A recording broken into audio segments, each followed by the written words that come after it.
March 24th, 2021. It is 5:04 p.m. and I am calling this meeting to order.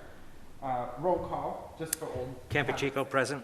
Nancy Goulart present. And Selectman Brett Zagrafos is also present. And with that, I am going to entertain a motion to enter into executive session under Massachusetts General Laws, Chapter 30A, Section 21A, Number 3, to discuss the strategy with respect to collective bargaining or litigation if an open meeting may have a detrimental effect on the bargaining or litigating position of the public body, and the chair so declares. I do. A. R. Rose versus the Town of Dayton. So moved. Second. And we will not be returning, and we will be returning to open session at the conclusion of executive session.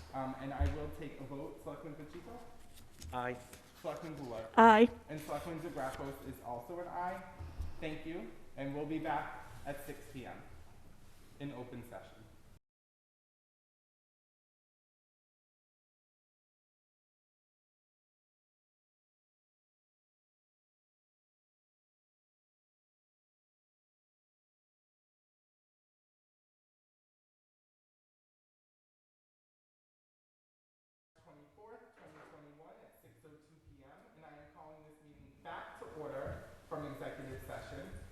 There are no scheduled hearings.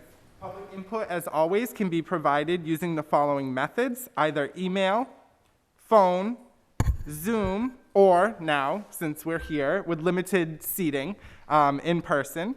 A recording of the meeting, as always, will be accessible on the Town of Dayton's YouTube channel, and it will be replayed on Channel 9 on the regular schedule. And with that, I do just want to do another quick roll call. Selectman Pacheco? Present.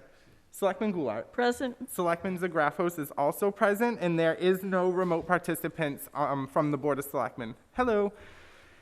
And with that, I'd ask that everybody stand for the Pledge of Allegiance, and please remain standing, please.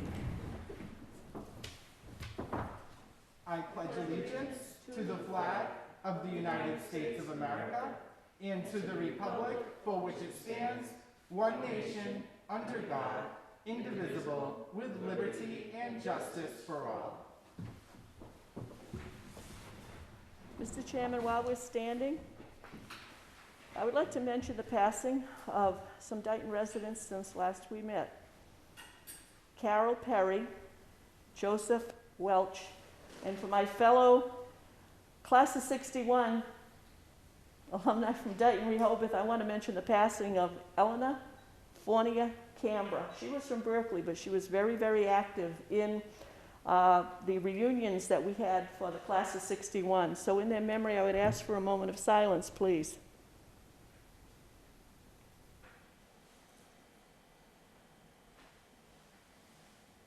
Thank you. Thank you. And as always, our condolences to their friends and family. With that, we have a proclamation and a certificate of recognition for our longtime colleague, my longtime colleague, Selectman Nancy Goulart. Selectman Pacheco, do you mind reading that proclamation? Sure, I'll read it. This is a proclamation and certificate of recognition. Whereas, together with her husband, John, Selectman Nancy Goulart has resided in the town of Dayton for 59 years, where the two raised their son, John, and became active members of the community. Whereas, Selectman Nancy Goulart has dedicated over 20 years of public service to the town. And whereas, Selectman Nancy Goulart served on the Board of Selectmen for 9 years, from 2007 to 2010, and from 2015 to 2021. Whereas, Selectman Nancy Goulart took on the project of writing the Town of Dayton 300th anniversary book and donated the copyright for the book to the town. And whereas Selectman Nancy Goulart volunteered countless hours to assist various boards and committees that include the Dayton Rehoboth Advisory Finance Committee, the Dayton Finance Committee, the Bristol County Advisory Board, the Greater Attleboro Town Home Consortium, the Massachusetts Municipal Association Committee on Energy and the Environment, and the Soil Conservation Commission, and the Stormwater Committee. And whereas Selectman Nancy Goulart became involved in projects such as the Berkeley-Dayton Bridge, the Old Somerset Avenue Bridge, and the Clinton Rose Bridge, as well as acquiring easements for each, the purchase of Council Oak, 2, for which he was honored by the Intertribal Council and given a name, Spirit Talker. Remember that. The purchase of land on Brook Street, including water rights to the Segregated River, as well as land taken easements for various roads and sidewalk projects, and advising the selectmen as the projects progressed before getting them recorded at the Registry of Deeds. And now, we, the Board of Selectmen of the Town of Dayton, do hereby recognize Selectman Nancy Goulart for her hard work and dedication to our community and residents. On behalf of our grateful community, we extend our sincere gratitude to Selectman Goulart for her tireless efforts to move Dayton forward. We also thank Selectman Goulart's late husband, John, for the tremendous support he provided her to proudly serve the town. In witness whereof, we have hereunto set our hands and caused the great seal of the town of Dayton to be affixed on the 24th day of March, 2021. The Board of Selectmen of the town of Dayton. Brett Segoffitz, PhD, Chairman, Nancy Goulart, Clerk, and Ken Pacheco, Member. Thank you, Selectman Goulart. I'm going to say a few words. Everyone can say a few words, Thank and you. I believe we also have State Representative Pat Haddad here, and also State Senator Mark Pacheco, who will also be giving remarks, and they have their own citations to give you. I want to be brief because I don't want to be a blibbering mess like I was with our former town administrator, Mallory Aronstein. But we've been through a lot together. Don't stop. We have just so much. When I joined the board, I didn't really know that much. You took the time to take me to different regional board of health meetings and just all the things that the people watching don't get to see. The hard work that we do outside of these meetings. Most of the work is done outside of these meetings. And it's just been an honor to work with you. It's been an honor to learn from you. And I just wanted to read a quote. I know you love this quote. And it's a quote that I have now adopted, if it's okay with you. And I will continue in this vein, just as you have done for the last 9 years. And it is, success is not final. Failure is not fatal. It is the courage to continue that counts. And that was Winston Churchill. And I just want to thank you for everything. I want to thank you guys. You know, Brett, when I ran in 2015, you also ran. And I think you gave me the ultimate compliment. I won that election. And Brett came up to me and said, "It's okay. I'm going to run next year, and I'm going to get elected, and I'm going to learn from the best." So I remember that from that night. And I should be the one that's crying, guys. But I did enough of that for a bit, so I'm going to keep it together tonight. But I want to thank you. I want to thank all the selectmen I've served with, starting with Richard Hageman and Tom Pius. And we were Board of Selectmen, Board of Health. And that's when I had already volunteered and been appointed liaison for the board for the Berkeley-Dighton Bridge project. The only thing I ever wanted to accomplish as selectman was to get that bridge done. And then I got elected, and that's when I found out we got fined by the EPA. And I said to Richard and Tom, "You guys are going to have to handle Selectmen and Board of Health, because I've got the Berkeley-Dighton Bridge, and I'm going to take on stormwater. I don't know anything about it, but I'm going to learn." And going forward, the succeeding boards of selectmen that I've worked with, pretty much each year when we organized the board, we kind of divvied up the assignments and picked out the ones that we felt we had the strength in doing. And then the ones that were messy, it was like we all had to deal with them. But anyhow, I want to thank everybody. I want to thank the townspeople of Dayton for the support over the years, the kindnesses to my family most recently. This is not a sad occasion. Later on tonight, I'm going to ask the board to renew my contract, not as a selectman. But I'd like to finish out some of the things I'm working on. And, in an advisory capacity to the board, I've got several pilot agreements going, and the other committees I serve on that are beneficial to the town. So it was a hard decision. I had told my husband, he kept saying to me, "I got to get those signs ready if you're going to run." I said, "Yeah, after Christmas." I said, "We'll make a decision after Christmas," but that decision was made for us, I think. So, but anyhow, again, I want to thank everybody. I think that much has been accomplished. I think the town has an outstanding relationship, I'll call it, with the Bristol County Aggie School. Before, they were just another school in town, and everyone focused on Dayton Rehoboth. With the easements we needed for the Berkeley-Dayton Bridge, I got involved with Mr. James, who was superintendent director at the time, and we worked together for those easements. And then he told me about the sewer problem they had, and we worked together on that. And ever since then, Krista Payton, who came, and Steve Dempsey, and now Adele Sands, I think the relationship has just been strengthened. And Dayton and Aggie are really partners, working together as it should be. It was just in the past, they were just a school and we were the town. And obviously we participated in the cow chip and the fall flower show and the events. But we really have a good working relationship with the Aggie, with the county. And I certainly hope that that's going to continue. I already told Mike, take care of that relationship, Mike. So, again, I want to thank everybody. Thank you for the proclamation. I want to thank Mrs. Brady, KB. I think that means kibosh, right?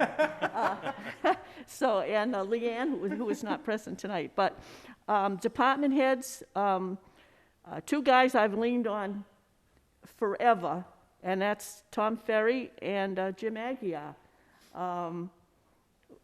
When I was a selectman, also being on the finance committee. And now they're on the stormwater committee with me, so that's really good. And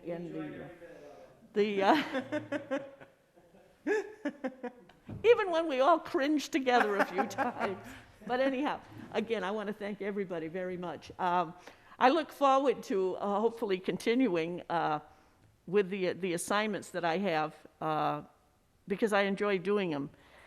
And I honestly believe that when you retire, as I did from the university back in 2002, you got to keep busy, because if you don't keep busy, your brain rots and then you die. So got to keep going, okay? So thank you very much, everybody. If I could just add, the reason why Brett and I are getting so emotional is because we know all the extra work we're going to have to do, so we're a little upset. You're saying the quiet part out loud now. So I'm so happy that you're staying with stormwater, because that was my number one concern when I heard that you weren't going to run. But I want to say that my wife has heard me say it, we're the three amigos. This is the only board that I've worked with, and it's been a pleasure to work with you. We've had our differences, but not once did you ever approach me and say, I didn't like what you said, or I didn't like what you've done. And that says a lot about your character, Mrs. Goulart. I have a lot of respect for you. You work very hard.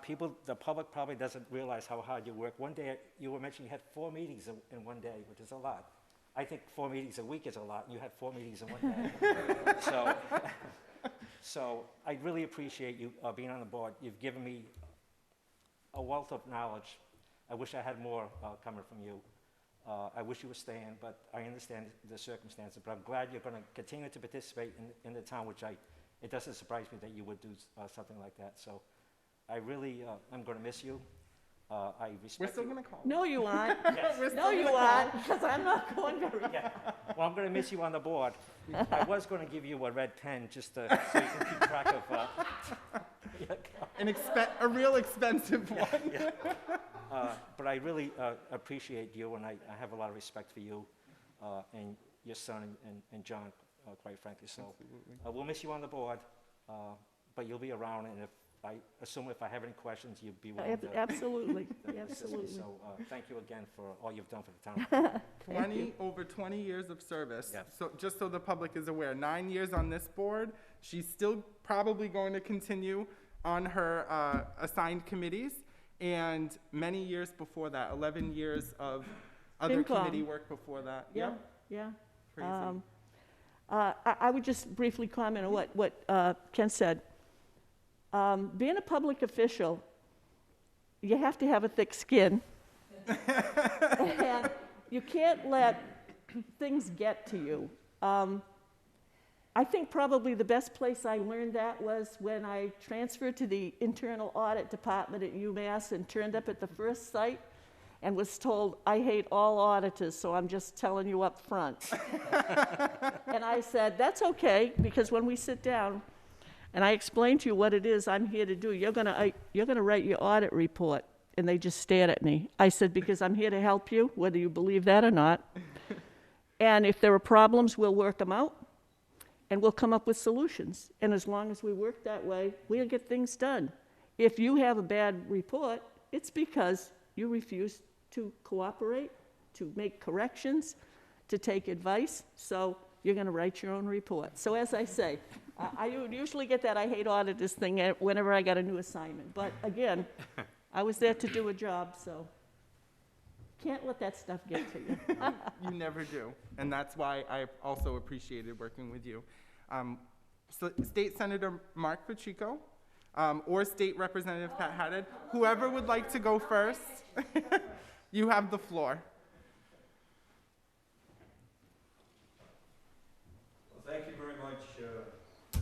Chairman, and through you to the entire board and my colleague in the legislature, Pat Haddad, who is with us this evening, and to everyone that is here and everyone that is watching at home. I am here today personally to present this citation to Nancy Goulart on her retirement from the active. Well, I know she won't be retired because I have had the tremendous pleasure of working with Nancy in a number of different roles. I can think back with the bridge project. We'd have conversations probably once or twice a week during different months that that project was going on. I'd be getting messages from my chief of staff about the conversation she had with Nancy, and I said, Mary, I just got off the phone with her not too long ago. But she, I very rarely say this, but I want to say it tonight. I have been very honored to be able to serve in the Senate now for, this is my 29th year. And throughout that whole time, I have had the opportunity to work with many members of select boards throughout my entire district. I've worked with many elected officials of all kinds of backgrounds and stripes, both politically and local, state, federal, etc. I was thinking as I was sitting here and listening to the board's comments about you, Nancy, trying to think of someone that I have worked with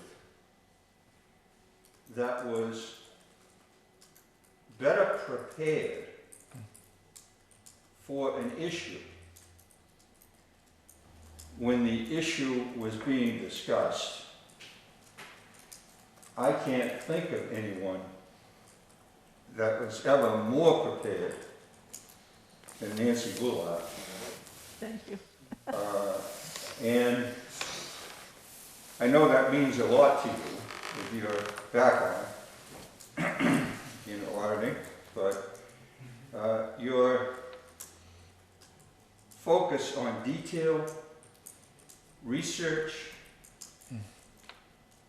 making sure that the taxpayers and people you represent, that their interests were put forth, just amazing. And I can't think of anyone that I have served with over the years that worked harder for the people that they represent. And so it's my honor tonight to present a State Senate official citation. And it reads as follows: be it known that the Massachusetts Senate hereby extends congratulations to Nancy J. Goulart in recognition of your retirement as a Select Board member from the town of Dayton, and for over 20 years of service and unwavering devotion to enhancing the lives of Dayton's residents and those in the greater Dayton community. And be it further known that the Massachusetts Senate extends its best wishes for continued success, and that this citation be only signed by the President of the Senate and attested to in a copy of, transmitted by the Clerk of the Senate. It's signed by the President of the Senate, Karen Spolka, attested to by the Clerk of the Senate, Michael Hurley, and it's my honor to present it to you tonight, Nancy, as your State Senator, and a person that has had the great honor and privilege to work with you on behalf of the townspeople of Dayton and the Commonwealth of Massachusetts, because your impact, certainly your fingerprints in a good way, your fingerprints have been on almost any major project that has happened in the last couple of decades in the town. But what you have been involved with Mass Municipal and so many other organizations, reach far beyond the political subdivision boundaries of the town of Dayton. God bless you. I know you've had many challenges over the years serving. There's been ups and downs and all arounds, especially most recently, personally. And I want to let you know, I love you. You are a special, special lady. And let's keep that friendship going, and please let me know what I can do to be helpful to Nancy Goulart in the future, because you've done just an amazing, amazing job for the people of the Commonwealth of Massachusetts and the town of Dayton. Thank you, Mike.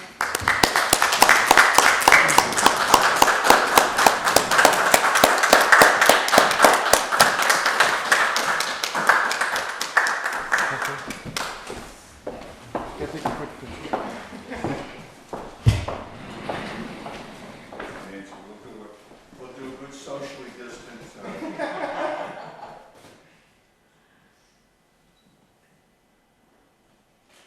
Thanks.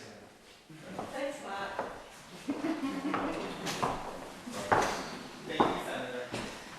I just want to say, it's funny when Mark talks about some of the things we did, because I remember when Berkeley died in Ringo, and he was one of the speakers there, and we talked about that. And he talked about the group from across the river, the SOBs, Save Our Bridge. And I thought to myself, gee, I've been referred to that by that term. It had nothing to do with saving a bridge. But anyhow, I think the last time I saw you was at our animal shelter when we had an open house, and before that, we were at that environmental meeting at Bay State College in Taunton when the Sierra Club came in and they were talking about all of that. So, and also, both Pat and you when we had Day on the Hill, and MMA would be there to see the senators and reps and get to visit you at your office, your place of work. So thank you, Mark. Thank you. Thank you. State Representative Pat Haddad, you have the floor.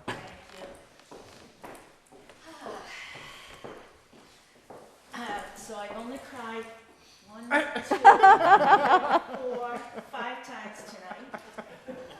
This is so, I can't even, my glasses keep falling off, so I'm just gonna take a look. This is so melancholy. I feel like I'm original equipment with you because we came on the scene around the same time. And we would always joke about if you needed something done, you ask a busy woman. So no matter what it was that I asked Nancy to help with, no matter what I asked her to follow up on, I was always positive that it was going to happen and it was going to get done. And she's up late. I've gotten so many emails from her. And I'm thinking, I should just call her because I have too.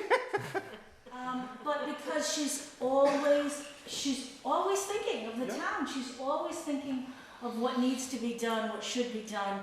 And she's always making sure that Mark and I know what our marching orders are. But, you know, I don't want to repeat what Mark said. I want to underscore everything he said about a woman who has given so much to this town, has given so much to us. You know, you talk about learning from somebody. I certainly learned from Nancy. And I know you're not going to go anywhere. It's just that, you know, there's all of these breaks along our continuum line, and then it picks up somewhere else. So everybody gets nervous that this break is going to somehow separate us. And I know that that's not the case. I know that you will continue to email me no matter what. I don't care what time of the day. Because the bills you point out are important. The statement, you know, the items and the details that you remind me of at Mass Municipal are incredibly important to our towns. So I'm just here to say thank you, and what else do you say? I mean, you've just been a great woman. And, you know, I am biased, I have to say that, that when you really, you know, you talk about the stormwater. Do you want a crappy job? Send it to a woman, because they'll do it for you. Without a blink of an eye, it's got to get done. It's like washing the dishes, they've got to get done, and you just do it. And Nancy, you've always been the just do it woman for me. So this is very, very, you know, we bring these citations, and they, you know, we print them out and everything, but it's what's behind them. It's the emotion that comes with them, because we know the paper doesn't cost too much.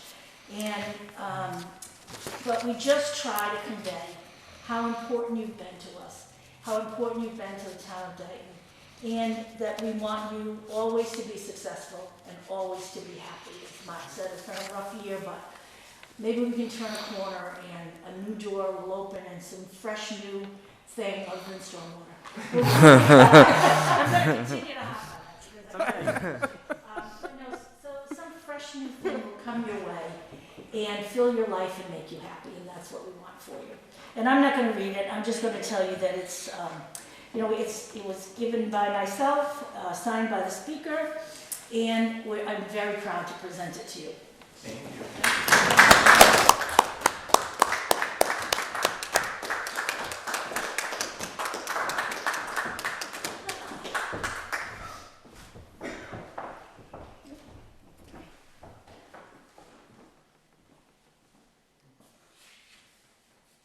Great, thank you. Thanks, Mike. Thank you, Pat. Oh, thank you.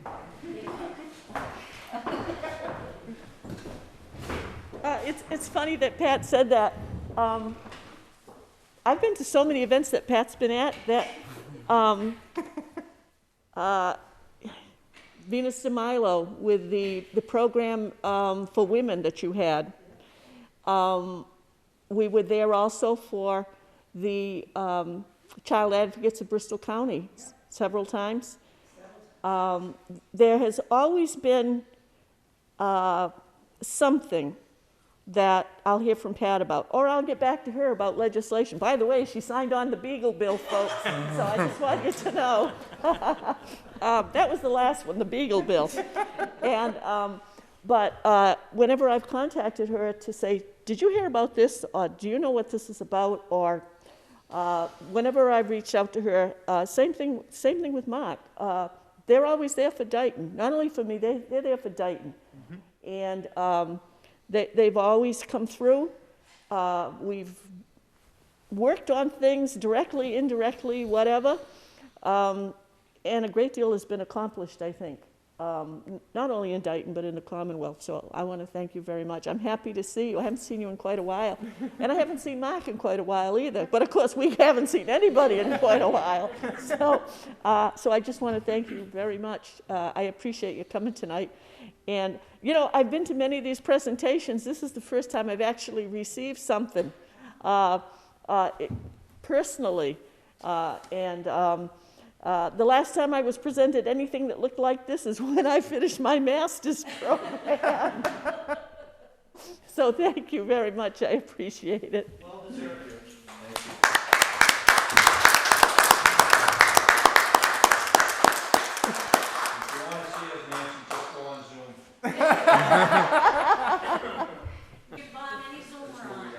Okay. Thank you both so much for all Thank you you, do Senator. and for coming. Thank you. Thank you. Thank you, Senator. Good to see you. And I'm sure we're going to be in touch. Thank you very much. Good to see you. No, thank you. You guys are always awesome.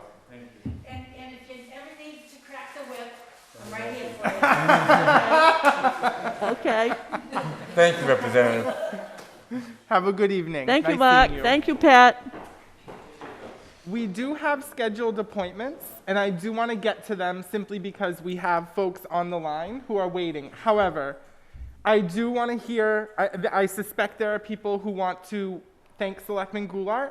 I absolutely want to hear those thanks under public input. So if everyone just doesn't mind holding on while we do our scheduled appointments, and then we will allow compliments and praise during our public input portion with Selectman Goulart, okay?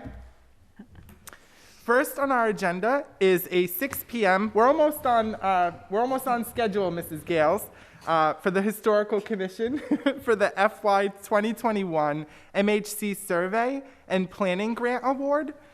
Mrs. Gales, I wanted to give you the floor as I assume that you have updates for the board. In your package is a letter of acceptance, not acceptance, of our selection of receiving the grant from the Mass Historical Commission for the survey and planning. And it's a reimbursement grant, so this amount is for $12,500. Thanks for being here, Jim. It's to hire a preservation consultant to help us update and document our historical properties. We're really, really excited about this. We met with the CPC at their March meeting. They are supporting our request for the total amount of the project, which is $25,000. And I'll be working with them to get it on the warrant for the June annual meeting. So this is real exciting. I'm just thrilled that we qualified, I guess you could say. So what I'm looking for tonight is we have to accept the grant and let them know by April 16th that we are accepting the grant.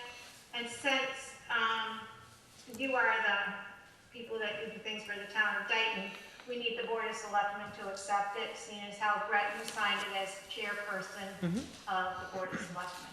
So I'm looking for a vote to accept the award. Thank you, Mrs. Gales. I want to start off, I'll be brief, because I know we're late, and I do apologize for that, Mrs. Gales. I just wanted to thank the entire Historical Commission for their hard work on this. And not just hard work, there was a lot of proaction. You were very proactive as a commission in obtaining this grant, in pursuing this grant. It's another grant under the Town of Dayton's belt. And I just wanted to sincerely thank everybody who played a part in this. My only question, Mrs. Gales, is did the Historical Commission designate a local project coordinator, or will that be the town administrator? On the application, I'm designated as the local project coordinator. Okay.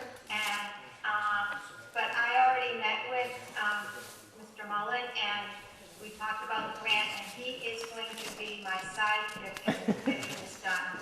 Fabulous, fabulous. Before I entertain motions to accept, I guess is the correct word, this Yes, grant, accept this grant, Mr. Chair. Selectman Pacheco and Selectman Goulart, I didn't know if you had any questions, comments? I just want to point out that my house is one of those houses that they're going to actually look at and see if it's historical, which I think it is. Some people may say it's hysterical. I'll say it's historical. But I appreciate all the work that Mrs. Gales has done on this and the Historic Yes. Commission. They worked hard on this, and it's great. We have to pay $12,500 out of CPC money. We have to pay $25,000. We'll get this back to $12,500, and it's great that we're going to be That- able to do this. that's We'll see all the historic architecture in town and buildings and everything else, and it's a great opportunity for this town. And just before I go to Selectman Goulart, I wanted to point out, because sometimes I think we have conversations, we understand everything. For the people watching, the matching part, or the portion that comes from CPC, are monies that have already been, you've already paid through your taxes that have been allocated for certain things like this. So it's not like an extra cost to the taxpayer, it's a net positive. Selectman Goulart? I want to thank and congratulate the Historical Commission for this work and the fact that they have received this grant. This kind of brings everything full circle because a little over 50 years ago, as we discussed back when we were talking about this, there was a work done to put the wooden plaques on the houses back in 1962 when we were celebrating the 250th anniversary. And it's good to see that even though 50-some years have gone by, people are still interested in what's old in this town, what is historic, and they want to preserve it. So congratulations, and thank you very much for the work that was done on this. And I'm looking forward to seeing these medallions on the various buildings and homes. Absolutely. The This Dayton is our first step in the building block of getting our historical resources recognized. So, and I thank you for your support. Oh, you're welcome. Did you have anything else? Yeah, I was just going to say Selectman that the Dayton Historical Society, the Winslow Davis Museum, has got the first plaque that's been purchased by one of our members for the society, so Pacheco? Nice. and it looks very nice. So once we put it on, we'll have a little ceremony, but it's nice. Very So I'm prepared to make a motion if you're ready for it. Absolutely, sir. I'm making a motion that the Mass Historical Commission Survey and Planning Grant Award be approved. Second? We have a motion and a second. Any further discussion? Hearing none, Selectman Pacheco. Aye. Selectman Goulart? Aye. And Selectman Zagrafos is also an aye. Before we go to our next scheduled appointment, which is our town accountant, Mr. Laviolette, I wanted to remind, Chairman Zagrafos, Oh, yes. Could I just say, of course, would I be able to get a letter stating that you're supporting this and that you've accepted the grant? absolutely, and we'll get that to you on the Board of Selectmen's letterhead, Mrs. Gales. Okay, great. All right, great. Thank you so much. Thank Thank you, you. and please pass along our thanks to the entire Historical Commission. I will. They'll appreciate it. Thank you. We appreciate you. Before we move on, I just wanted to add, for anyone on Zoom, I know it's a little awkward probably for you, like we're basically on a laptop. So this meeting is on Channel 9, so I believe it's live. So if you're having trouble seeing it and you're a Zoom participant, just know that you can watch it live on Channel 9. But when you go to speak under public input, if you could just mute your TV so there's no feedback loop, okay? And with that, we're gonna go to our town accountant, Mr. Chris Laviolette, who has an update for us on the vacation buyback. Sir, you have the floor. Thank you, Mr. Chairman. We've had an opportunity to update the rolling liability for vacation buybacks through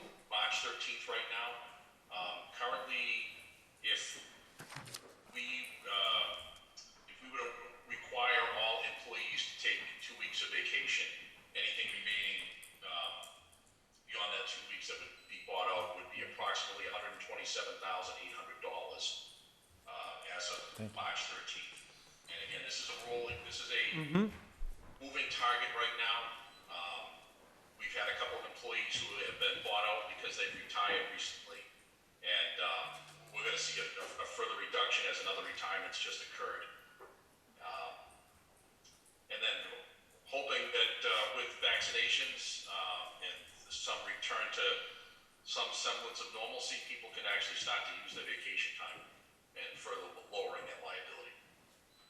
Thank you, sir. And I guess not to put anyone on the spot, do we have any idea which way we're leaning towards in terms of like a recommendation for the Board of Selectmen as to how we should handle this? Or if we should just go by whatever the CBA is that covers the particular employee or contract? Do you have any opinions or updates for the board? And no is a perfect answer. So the answer at this point, Mr. Chair, is no. What we're doing with working with the town accountant, we are looking at the trends. I mean, over the last month and a half, this number has trended downward to the tune of approximately $13,000. So the liability is getting smaller, albeit, I mean, slowly. But what we're also doing, this is a big issue in terms of analyzing it, actually in city and towns across the region as well. So in short, what I would recommend is over the next few weeks,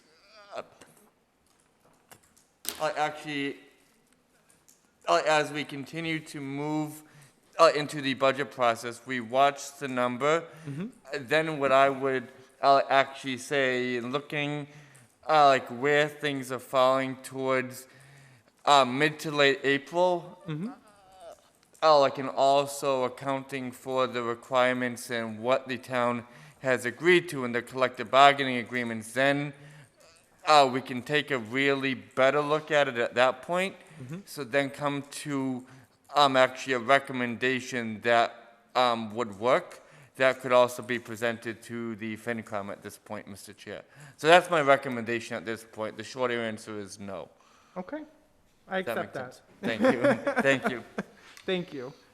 Any questions for Mr. Laviolette or Mr. Administrator? I don't have any.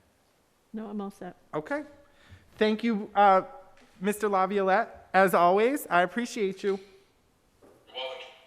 Go home now. You're in the office still. No, I'm just kidding. Thank you for all your hard work, sir, in all seriousness. Okay. We have, and I assume Mr. Pilling is either in the building or on Zoom. We have an update on vaccination/contact tracing. Does anyone know if this is verbal or if this is like an email? So I believe, Mr. Pilling, this has been a standing item that has been on the agenda for the past few weeks now, I believe.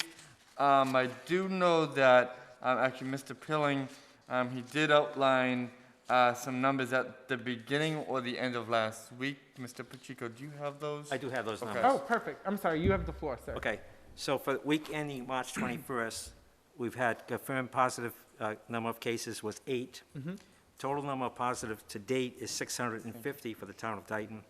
We've had no deaths this past week. We've had a total of, I believe it was 7 deaths. 7. Total incoming calls they received for the past week was 140. Wow. Total outgoing tracing calls is 46. Okay. Total number of fully vaccinated individuals, they don't have it for last week, but the week before, they had 161 people got fully vaccinated that week. Meaning through the second one, Selectman Pacheco? Yes, the second, dose? having the second vaccine. Actually, it could be the Johnson & Johnson, the first Okay, round, you're too. right. And before that, they had 720 to date, so this would be 881 fully vaccinated people. Mrs. Goulart and myself happen to be 2 of those Good. people. That makes me happy. Homebound registered people, they've done 4. Homebound pre-registered by the Board of Health is 4. And the number of calls that they've assisted for vaccines is 34. Okay. So they're giving me, Was- on a weekly basis, I've asked for this report, so they're I gonna love give me- that. I absolutely, thank you for doing that, by the way. Can I ask you a question about the folks that they assisted in scheduling an appointment? Do we know if that was the Board of Health or if that was the system that the COD coordinator had created with the COD I think- commission? I think his Commissioner numbers are of the different. Okay. And, when I talked to him this morning, I thought he may be on the meeting tonight. Mhm. I think he said he's assisted 7, and he thought he had 2 more coming in, so it may be 9, but he's assisted 7 by scheduling appointments, not just putting registered in them, Sure, but scheduling. yeah. So I do have a question regarding that, because I noticed on the Dayton portal that the ADA coordinator is no longer on that list as a contact person for anybody who's disabled or homebound as far as assisting them. I know we want to have it funneled to the Board of Health, but I'm just wondering why that has also stopped. So for the coordination, it's my understanding, for the liaison and networking to the Mass Health Transportation Network, the ADA coordinator is listed as the contact for that. But for the homebound group, the requirements for the DPH homebound program is actually required by, the requirement is being put on local boards of health to coordinate.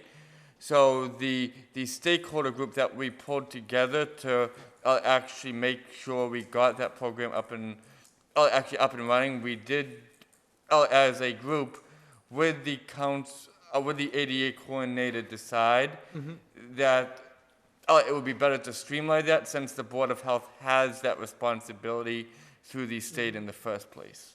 Is that, I'm sorry, did you have another question? I was just going to say, Mhm. you're correct that the local Board of Health is the one that's reporting the names, I believe, of the people, Yes. and then the state follows up on those. It's not like my understanding is we give them a list of or the local Board of Health gives them a list of those that are homebound after Yes. we've determined that they're actually homebound, after we go through all the criteria. Yes, and They notify the state, actually, it may have started, was it March 22nd, maybe? yes, that has started, I believe, and yesterday we were on, there was a call, an MMA call, Mass Municipal Association call with the Lieutenant Governor and Deputy DPH Director Ferguson.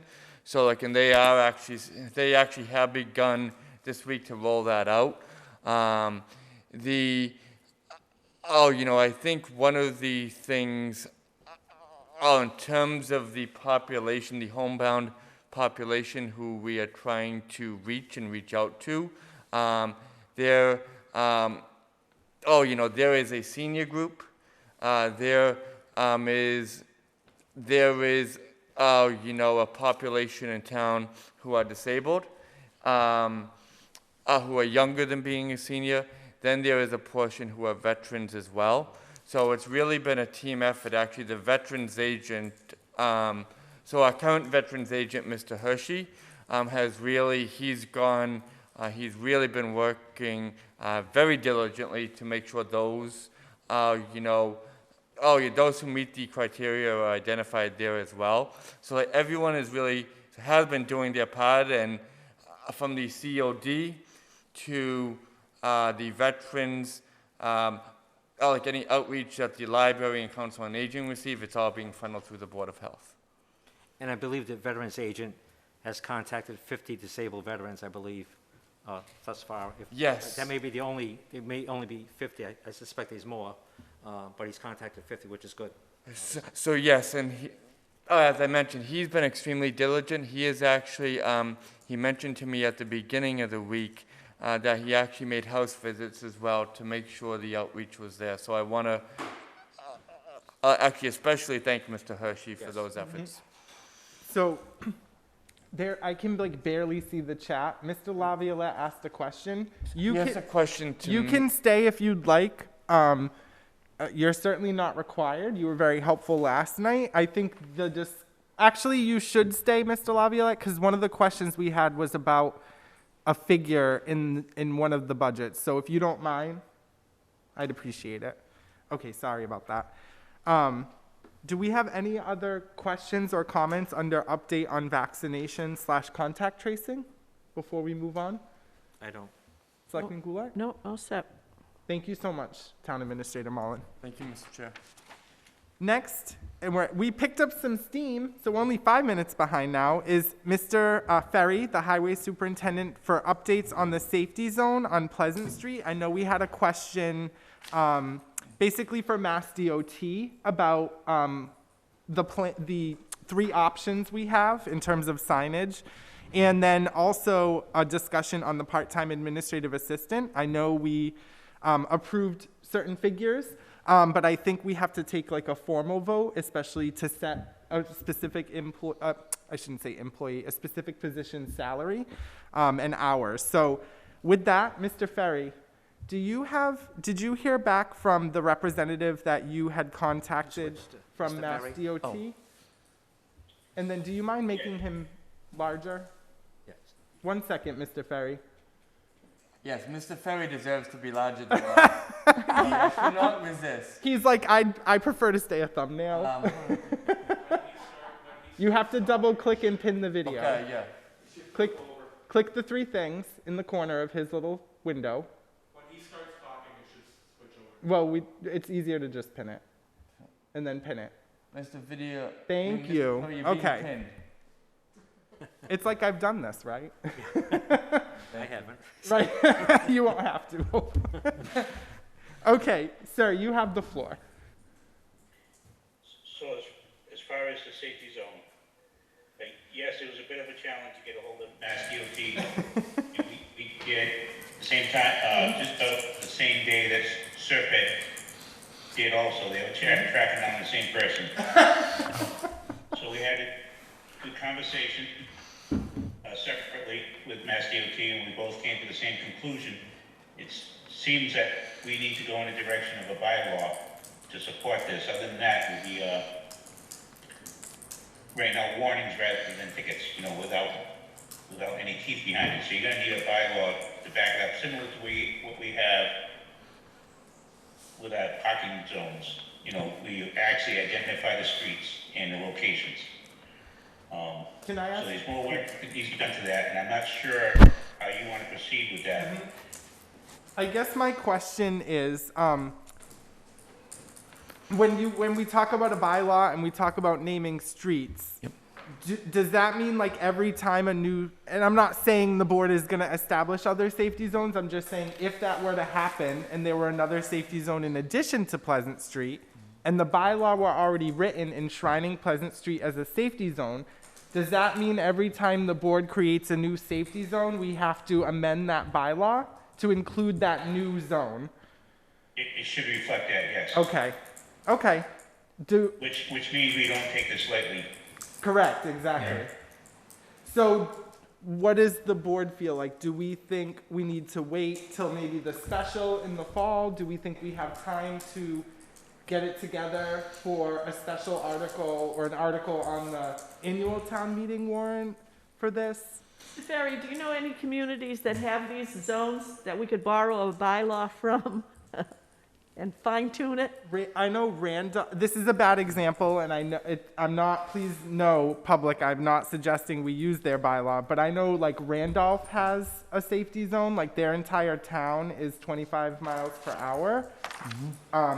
Are there any other towns? I don't know any off the top of my head, Mr. Ferry. So that part of the conversation we did have with Serpent, they're not aware of a town with the actual bylaw in place to use as a boilerplate, because we did ask them that. Okay. They are aware of some other towns with similar dilemmas like what we have, and how the streets meet certain criteria, because there's a lot behind the scenes that go on here. And they still, with the very short streets, they still were able to identify them as safety zone. So there's quite a bit of work that needs to be done, with due diligence. I am concerned about just throwing it together for the annual. Understand, sir. And I agree, we do need to do it correctly. So I totally get it. I need whoever is in charge of the Zoom, I need you to tell me when we have public Yes, I was input just going to, yes. see it. Do you mind reading it? Yes, Mr. Chair. So there is a comment from Mr. I'm gonna butcher Alex the name. Cymbalski. Here at 2554 Pleasant Street. He has a question for Mr. Ferry. Thank you. Mr. Cymbalski, if you don't mind unmuting yourself and then just stating your name and your address before you ask your question through the board to Mr. Ferry. Certainly. Good evening. Yes, this is Alex Sobolewski, 2544 Pleasant Street in Dayton. Thank you. Yeah, I just have a quick question. This was something that we looked at last fall. I'm a little concerned about a whole, the aspect of this continuing. If I'm not mistaken, Brett and Tom, Mr. Ferry, I believe that there was a accepted scenario that met all the criteria, and that was Pleasant Street, which would meet at the old CCD Hall Water Street split, which would go down to the Somerset line. If I'm not mistaken, that was a accepted scenario. The scenarios that were not accepted were other ones included, which would be the Hart Street, the Cuff Lane, the other streets where technically those kind of came in after the fact that we passed, we kind of agreed on the Pleasant Street safety zone. And now you get all of the streets, are a concern for the community. Is this something, as far as the enforcement goes, if I'm not mistaken, the bylaw would have to be created in order to enforce and write legal tickets on the other streets listed other than Pleasant Street? That would be Cuff Lane, that would be Somerset Ave there, that would be Hart Street. Where if it was Pleasant Street, that would be if I'm not mistaken, that would be a safety zone which meets the criteria, which tickets there in fact could be given. If I'm not mistaken, I'd just like some, clarification, and maybe I'm just not understanding it right. No, that's a very good question. That's a very good question, and if I may, Pleasant Street is part of the problem along with Main Street because it's already a special speed zone. To supersede what's already established, you would need the teeth to back it up. When the legislator came out with these safety zones, they left a gray area between regulatory and statutory, and that's what we're trying to fix. So that's why we need that bylaw to back it up. And I believe, Mr. Simbalisti, the vote that the board took was for not just Pleasant Street. The safety zone did include those accessory streets.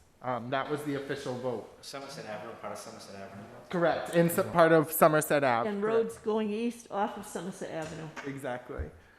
So my concern, Mr. Simbalisti, is yours in terms of the length of time it's taken. However, I feel like if we weren't to do this and we were to just stick up 25-mile-per-hour signs, the point is that those tickets may not be enforced, and so then the board has taken a vote that in essence is just symbolic. I want those tickets to be upheld in court, so I share your frustration in the sense of the length of time it's taken. But at the end of the day, we all have the same goal of enforcing a 25-mile-per-hour speed limit in that safety zone. So I just ask everybody's patience as we figure this out.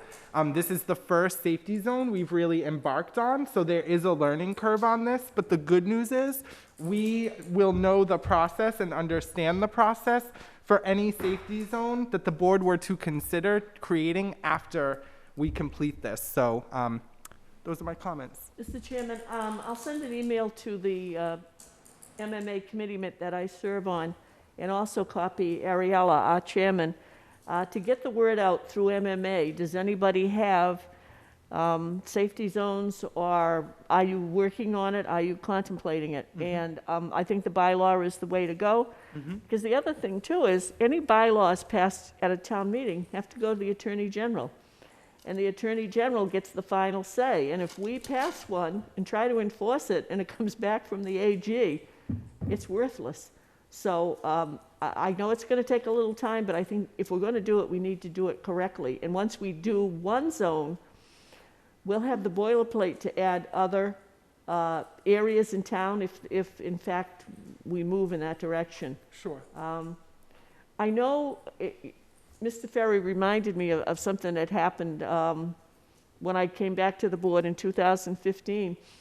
We have several places in the community that there is no parking on the side of the street, period. I don't mean snow removal or anything.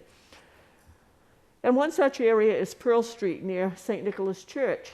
And there was an amendment to the bylaw that allows people to park there during funerals. And I think it also allows them to park there when there is a service going on. Other than that, the bylaw says you will not park on that street, because if you do, you'll be ticketed. And I think there are signs to that effect.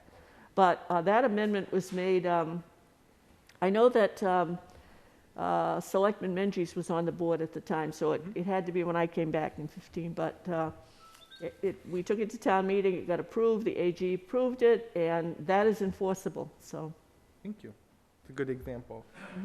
Selectman Pacheco, sir, did you have anything for Mr. Ferry on this? No, I agree that we should wait until the fall. We have a special town meeting to pass the bylaw. Yeah, writing bylaws in haste never ends, because what ends up happening is you see them again when they need to be fixed. You'll see them at the next meeting or the meeting after. So I agree, we'll do our due diligence And the on other thing this. too is if I can get any response through MMA, obviously every community in the state belongs, and on the committee I serve, we have members from Marlborough, Newton. So those are cities, but cities have ordinances. But if they have a speed zone ordinance, if we can get a copy of it, we can probably fine tune it to a bylaw. So I'm going to Perfect. reach out to everybody. Thank you, Selectman Goulart. Okay. And thank you, Selectman Pacheco. And thank you, of course, Mr. Ferry. You have the floor again, sir. Yeah, just one more comment on the bylaw. Yeah, of course. So obviously that would be up for a town meeting vote, which means that what happens when it's defeated? Don't think that way, Mr. Ferry. Yeah, I think what we should, so I guess what's concerning to me, I guess, is there are other towns with safety zones, but they don't have bylaws. So what's going on in those towns? Can we figure that out? Can we know how their ticket situation is handled? Because I don't think we should just commit to pursuing the bylaw. Like, I think it's needed. I'm not saying it's not, but if other towns have safety zones and are having those tickets be enforced for speeding, then maybe we don't need the bylaw. So could we just look into at least one other town? That there's got to be another town around here that has one, even if they don't have the bylaw, and we could just talk to them and sure. I'm sorry, sir. Some of the safety zones also are school safety zones, so Correct. it's not even an issue. You got, elementary children there. You can get, it's an automatic that you can get it. This is Alex Simbolisky. I'm wondering if I have another moment to speak. I can barely hear you. It's breaking up. He wants to know if he can speak, I think. Can you hear me? I can hear you better. Okay. Yeah, my concern is, the main concern that was brought to the board was Pleasant Street. And over the course of those meetings last fall, things conspired and things changed and they developed, which always happens. It changed where the other streets were included. And like I said, if I'm not mistaken, the only safety zone that was somewhat, I believe that was approved, and I don't know if I got an answer on that, was what I think it was scenario 1, where it was all of Pleasant Street. My concern is that this goes to town vote. No, that wasn't the vote. So I just wanted to clarify. The vote was Pleasant Street and, Somerset Avenue from the fork in the road correct? down to the intersection, and the roads that go east from there, because there'd be Cobb's Lane and the lower And end of Main we Street. delayed a meeting to figure out all of that, to get all of that information. So I just wanted to clarify that, Mr. Symbolisti. It did include all those streets. And I agree with you, Brett. I think it is a great idea that we research other towns and see what they do about the bylaw. In fact, this is something where we can implement now and then come back with a bylaw. You know No, what I mean? Is it something that can be done? Well, we can implement it That would be a little now, bit but hard. it'd be just a warning, there's no penalty, and Yeah. they can get 25 warnings. So we need the bylaw. Yeah. From what I understand at the moment, anyway. Yes. But I think we'll just research how other towns are doing it as well. Yep, Absolutely. I agree. And I appreciate your concern. You have the floor, Mr. Symbolisti. I think he's all set. He said thank you. Oh, okay. You're welcome. So yeah, Mr. Chair, Mr. Woods, I believe, had his hand up as well. Mr. Woods, you have the floor. If you don't mind, just your name and then your address, sir. Your street. Robert Woods, 15 J Street. And you know, the squeaky wheel gets the grease, I guess. And I'm glad that this is going to the bylaw, because this was one of the worst decisions this Board of Selectmen, or any Board of Selectmen has ever made. It is almost impossible to drive 20 miles an hour. I asked the three of you to try it. Even Nancy Goulart tried it and said it was damn near impossible to drive 20 miles an hour. Myself, I drive down Pleasant Street probably more than the people that live on Pleasant Street. And it is almost impossible to drive 20 without riding a brake. I think maybe you should revisit it. Try driving 20 miles an hour again from Giorgio to the Somerset line. I double dare you to try that. It is absolutely ridiculous. 25, maybe 30, but 20 is ridiculous. And like Tommy says, what happens when it does not pass in town meeting? Doesn't pass it. Because who wants to get pulled over every time they drive down Pleasant Street? It is literally impossible to drive 20 miles an hour. Someone else chimed in at our last meeting and said that his car, using cruise control, only works when it's going 25 miles an hour or faster. And I know Alex and a few other people on Pleasant Street constantly call and complain about speeding. Ask the people on Forest Street how fast they drive there. There's a lot more children and a lot more homes on Forest Street than there are on Pleasant Street. One of my good friends lives on Pleasant Street, and he says if this happens, they should just rename it Unpleasant Street. And that's all I have. Thank you. Mr. Chairman, if I may correct something that I was evidently misquoted. Sure. I said I couldn't drive 20 miles per hour all the way because of the vehicles that got behind me and were on my bumper. If I didn't have somebody tailgating, I would have been able to do it. But that was the problem. I got beyond Hart Street, and of course it's like 40 miles and, you know? I don't want us to like get back into a conversation of should we do it, should we, we'll leave that up to the people. We voted on that already. You know, if it does go to a bylaw. I'm gonna reach out and see what I can Thank find you. out there from anybody and get it back to the board so you can have an update and go from there. I just wanted to say, you know, there's speeding all over town, and what I don't want us to get into is this street versus that street. We can do safety zones on other streets. I suspect there will be people, if we tried to do a safety zone on Forest Street, who would be against that. It just is what it is. You're never gonna get 100%. You're never gonna get everybody happy. I don't want to get into a conversation of where we're gonna do safety zones, if is that your question? One last thing, Mr. Chairman. Sure. I said it the last time it came up, and I'll say it again. Nobody speeds in Berkeley, nobody speeds in Lakeville, and we know why. Enforcement. Mr. Marvel, your address too, sir, if you don't mind. At 102 Forest Street. Yep. And I know we met as a group maybe almost 2 years ago at Forest Street. And just give you a couple updates. My wife and I was driving back maybe a month and a half ago. We were doing 30 down our street, and a truck thought I was going too slow. He passed me on the other lane, which is a solid line, and he gave me the friendly bird. You know, you're not going fast enough. Yesterday I was coming home. It was early. There was somebody walking their dog, and there was a car coming down. Now, usually, if the dog's walking on that side, that car should proceed slowly or come to a stop to get past the dog. He kept on going. I had to move way over to the side so this guy wouldn't hit you know, the person with the dog. My concern is it's going to take, I have 3 grandchildren that live in my house. My son spoke maybe last week. It's going to take someone getting killed on that street before something gets done. We're asking for a stop sign. We're asking for anything at all. We haven't got anything. We're frustrated. People like to walk on that street, and it's a lot of children walk that street, and the cars are flying. And we want to know where we stand right now with this situation. Mr. Ferry, do you have a response? He asked about a stop sign.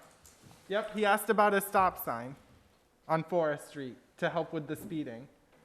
Yeah, we entertained the stop, 3-way stops at Forest and Prospect and Forest and Spring. And I believe your board voted against that because we were concerned about not only the speed was too slow, but the slingshot effect that we'd be causing. I don't think we ever voted on that. No, I remember, was never a vote no, on that. no, we certainly discussed did, it. because the other concern was, response time for fire vehicles, because they would have to stop it though, or at least slow up. And I remember that was part of the conversation about, a three-way stop at those particular ones, especially since we have a fire station in, in that area. But I remember this discussion, and I remember the three-way stop things. Okay, anyway, Dr. Z? I don't want to get Was into, that Bob McDonald?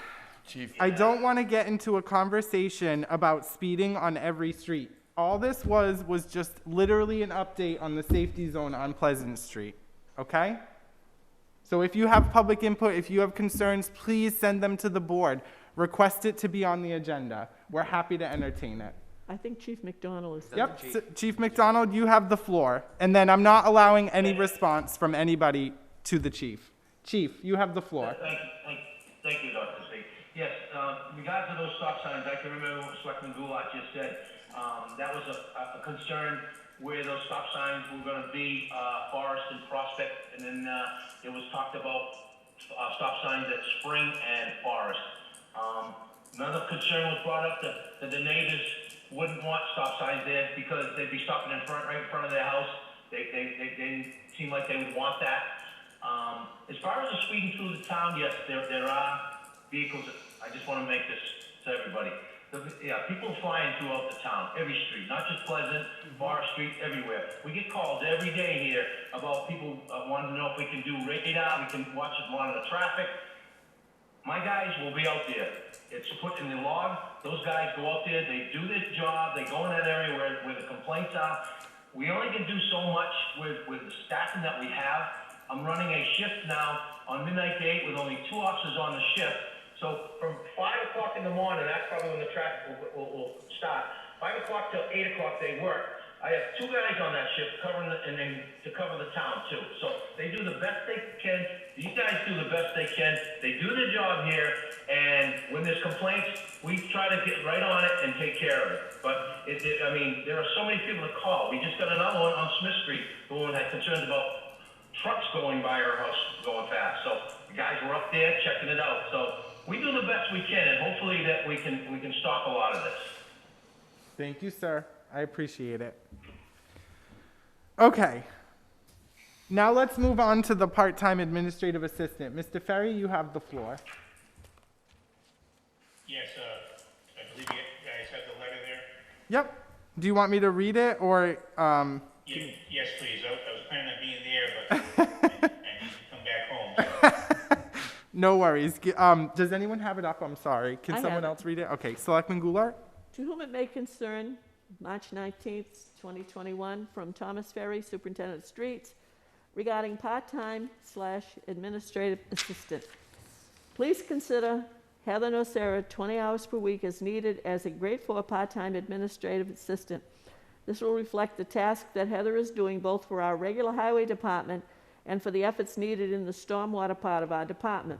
This request is for our FY22 budget. I have attached a comparison chart for your review. I am more than happy to answer any questions for this important need to our department. Thank you for this consideration. Thomas Ferry. And what did, I believe what we had decided was last night to put in the budget as the board, the $21,527. I don't have the budget. Yes, $21,527. Okay. As a new salary. And I know, so I think the board agreed, but at this time, if there's no discussion on it, then I will entertain motions to approve that. I'll make a motion that we approve increasing the hours from 10 to 20 hours per week with benefits, and at the pay rate starting in fiscal year 22, $20.60 for a total annual salary of $21,527. Do I need to mention her name? Heather Nakora? Heather Nakora. For Heather Nakora. Second? She'll be going from a grade 1 to a grade 4. She's administrative assistant for the highway department. And I'll second that. We have a motion and a second. Under discussion, Mr. Ferry, I didn't mean to cut you off. Was there anything else you wanted to add? Not at this time, unless there's questions, but I think it's all covered. Yeah, last night, I think we asked a lot. Yes, But- we discussed it last night. I think all of my answers, all my questions were answered, so I'm satisfied with this. Okay. Selectman Goulart? I'm all set. All right. Hearing no further discussion, Selectman Pacheco? Aye. Selectman Goulart? Aye. And Selectman Zagrafos is an aye. Mr. Ferry, did you have anything else, sir? I believe you have me for about sidewalks and my new hire. Yes, I'm going to make a motion that we go to new business 13A, recommendation to appoint Class 1 laborer, Helder Ferrera. Second? We have a motion and a second. Any further discussion? Hearing none, Selectman Pacheco? Aye. Selectman Goulart? Aye. And Selectman Zagrafos is also an aye. Okay. Mr. Ferry, sir, I believe there's also a letter. It takes me forever to scroll, so Yeah, can I don't know someone where else it is read yet, it? because it's so far down, yeah. Oh, you're scrolling too, I'm sorry. Yeah, Yeah. Anybody with this thing up? Mrs. Goulart, do you have the hard copy of that? That's what I'm looking for. Okay. A lot of pages here. Nope. Yeah, I don't even know where it is now, because I have to scroll so far, and we went out of order. Yes, after Selectmen's reports. Anybody? Okay, never mind, I found it. Okay, March 23rd, 2021. By this memorandum, I'd like to inform the Board of Selectmen that interviews for Operator Class 1 Highway Department were held last week at Town Hall. The town received 7 applications for the position and conducted 4 interviews. As a result, I'm recommending Mr. Helder Ferrera for employment as an Operator Class 1 for the Town of Dayton Highway Department. I am making this recommendation for hire effective April 12th, 2021 at the rate of $28.83 per hour, and further recommend that Mr. Ferrera be given credit for 3 years of service with the Town of Somerset as it relates to vacation time accrual only, as is past practice. Sincerely, Tom Ferry, Highway Superintendent. Did you want to speak to that, or the letter was good? That was good. The interview process was very good. We had 4 good candidates to interview, and Mr. Ferrera came out right on top. Thank you, sir. Anything from my colleagues? If not, I will entertain motions. I'll make a motion that we appoint for Class 1 laborer, Helder Ferrera, for the Highway Department. Can you just stipulate the effective date and then the rate of pay? Effective, I believe, was April 12th. Yep. Okay, and at the rate of $28.83, and that he received a 3 years Thank you. credit Yes. for service as it relates to vacation time and accrual, and I will second that. We have a motion and a second. Mrs. Brady, did you get that? Okay, thank you. Selectman Pacheco, your vote? Aye. Selectman Goulart? Aye. And Selectman Zagrafos is also an aye. Okay, next on the agenda, did we have anything else for Mr. Yes, Ferry? do you have the Brick Street? Is that yours also, Mr. Ferry? 13H. Yep. I'll make a motion that we go to 13H, out of order. Second. We have a motion and a second. Any further discussion? Hearing none. Selectman Goulart? Aye. Selectman Pacheco? Aye. And Selectman Zagrafos is also aye. Give me one moment. Yeah, this is going to take me a while to get to. Oh, I've got this. You have This it? is a Comprehensive Environmental Incorporated. This is dated March the 15th, 2021, addressed to Tom Ferry, Highway Superintendent, 2011 County Street, Dayton, Mass. Regarding amendment for engineering services for Briggs Street Culvert Improvements Construction Services. Dear Mr. Ferry, Comprehensive Environmental, Inc., CEI, is submitting this amendment to our existing agreement to provide the town of Dayton with professional engineering services for construction services for the Briggs Street culvert replacement designed by CEI. The following task comprises our scope. Task 1, contract administration.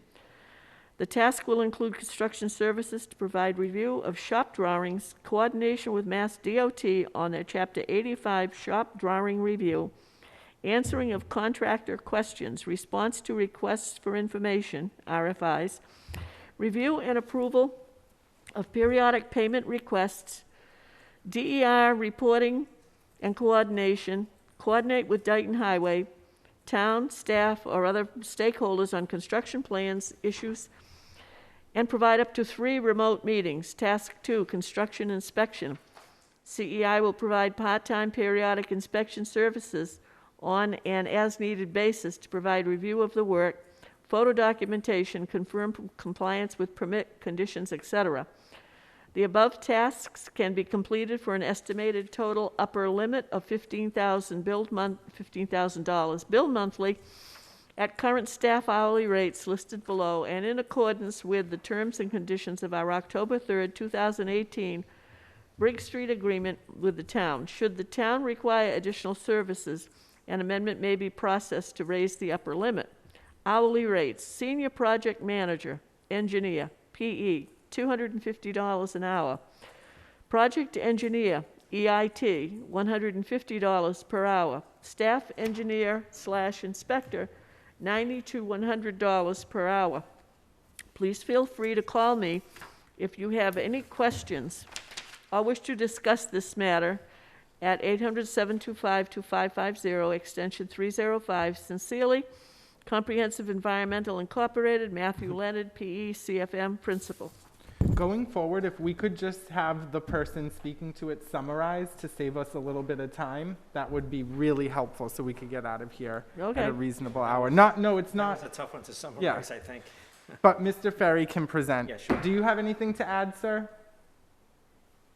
Yes, sir. Normally, we would be the clerk of works in a project like this, but because of all the dynamics behind on this street, both ecology and the engineering that's needed to study the plans that are being drawn, it makes sense to go this route with the money at stake.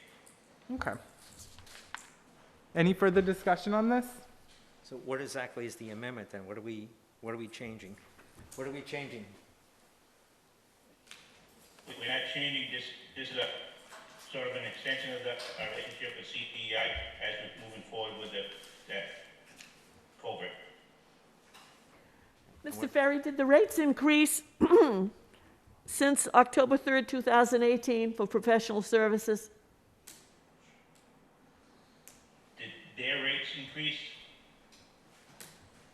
Yeah. What's the question? Yeah, and he said it's for an estimated total upper limit of $15,000. So my question was, they submitted something October 3rd, 2018. So that's been quite a while, so it would seem rates would go up. So is this to reflect increased rates for professional services up to $15,000? Right. What happened is their current contract has expired. Okay. To finish the project, we recommended that we have this short contract to finish the project. Okay.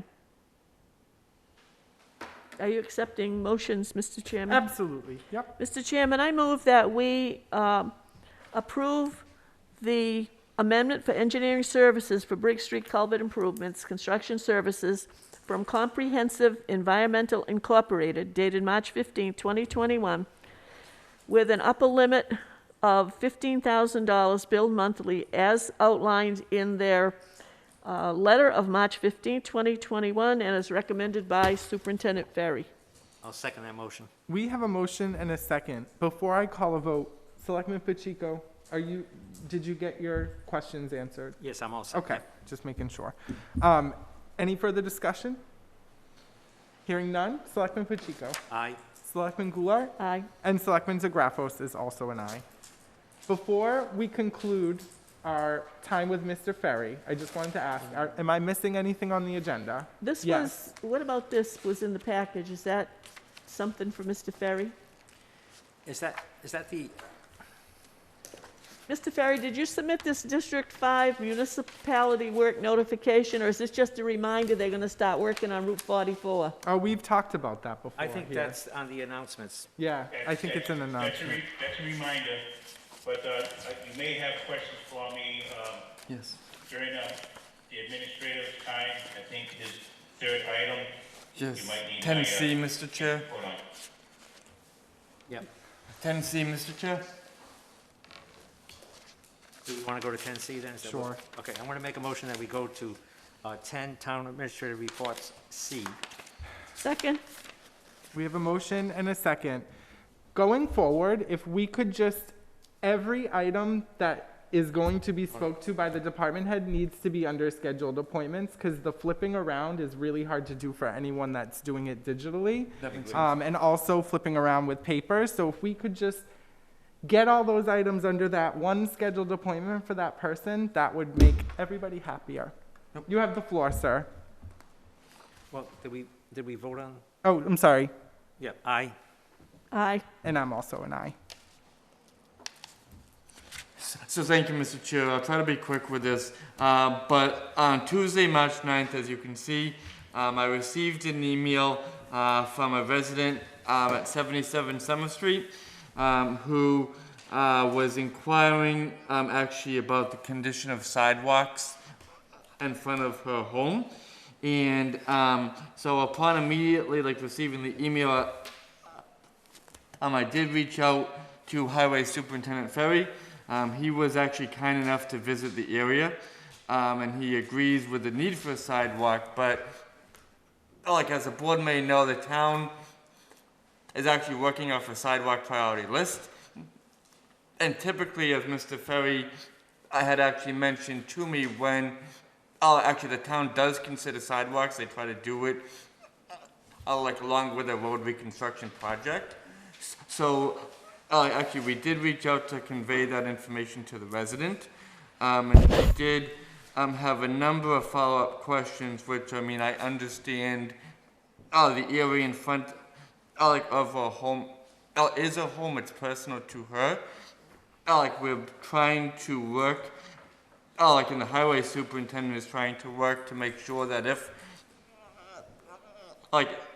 any opportunity becomes available, that the area on Summer Street will be kept on mind, but I just wanted to apprise you of that communication. Okay, thank you. Yep. Okay, so thank you, Mr. Ferry, we appreciate it. And public input, actually discretionary spending requests. Okay, Mr. Chairman. Mr. Ferry? Thank you. Yes. Before you leave, you weren't here earlier tonight, but I did mention publicly how much I've relied on you and Mr. Aguirre, and I thank both of you, even you were here in absentia. But I just want to publicly thank you, Tom, for all the work and the cooperation that I've gotten from you since day one. So thanks for everything, Tom. Oh, thank you. The last I've done with you, and it probably would not have been done. Absolutely. Thanks, Tom. My pleasure. Thanks, Tom. Thank you, sir. Okay, did we have any discretionary spending requests? We have none. Okay, that makes me happy. Public input. I just ask that you please be respectful. When you unmute yourself, please just say your name and your address. Again, we are accepting compliments and appreciation for our colleague, Selectman Goulart. Well, for all of us. No? Yeah, well, of course. If there's any save our bridge people out there. You have the floor, sir.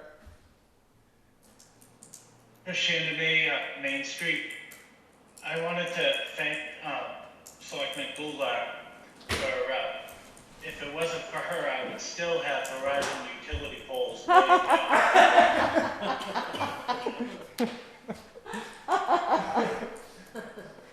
So thank you very much for taking care of it and answering any questions I ever had promptly. Thank you. Thank you, Chris, for stepping up for the cemetery commission that only met once a year. Well, that was actually true in 2020. But Thank you thanks, so Chris. much. I forgot about the polls. So, Any Mr. Chairman, Mr. Hull has asked to speak as well, as long, Yep, sure. actually, along with Mr. Tsukowski. Yeah, absolutely. You can, whoever can just unmute yourself and then just your name and your address and your public input. I think Mr. Hull is unmuted. Dr. Z, thank you. Mrs. Goulart, your service to the town is deeply appreciated. Your efforts have made a major positive impact on the growth and development of the town of Dayton. Thank you for your service and best wishes for your future endeavors. Thank you. Nancy, thank you. Thank you, Lenny. Thank you so much, Mr. Hall. That's so sweet.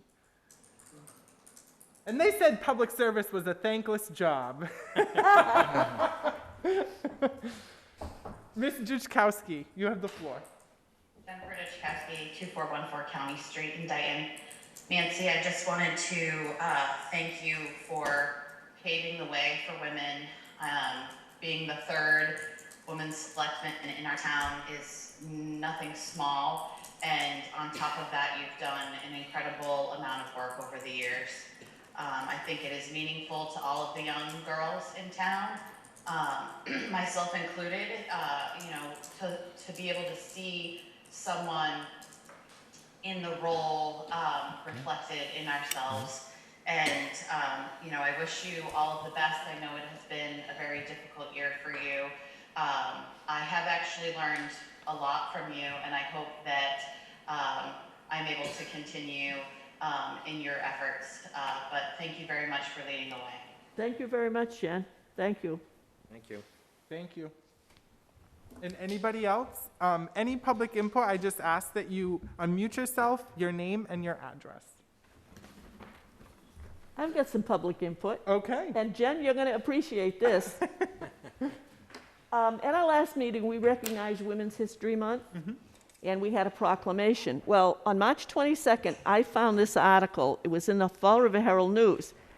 And the reason I asked Jen I said she would find this interesting, this story is about Regina Rose Calora, who is a resident of Westport.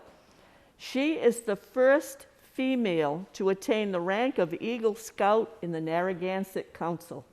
And there's a story about her, and there's a little picture.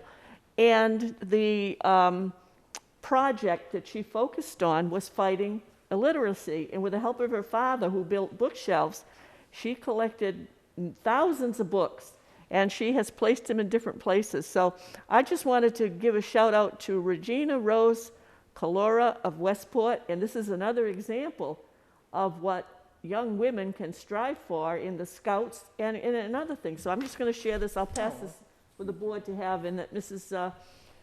Brady will have. But that's quite an accomplishment. How old? She's a senior. 18. Yeah. Wow. Thank you. There's a bunch of Molly bars out there. I love it. Yeah, maybe Molly will be the local one. Right? Yeah. I just wanted to make a general. Oh, I'm sorry, Ms. Juchkowski. Mr. Woods here, please. Thank you. Yep. You have the floor. Is this Mrs. Goulart's last meeting, or does she have one more? We added one more yesterday. Yeah, we have a special. We thought, Mr. Woods, but we have a special meeting for some budget things, I think on Tuesday I think of so. next Tuesday, week. yes. Oh, so that will be her last selectmen's meeting as a Board of the Selectmen? As far as we know. Possibly. If there aren't any more scheduled meetings, yes. Okay, then. I guess I'll say what I was gonna say. I was gonna save it for her, the last meeting, but, you know, I go way back with Nancy from when she first started.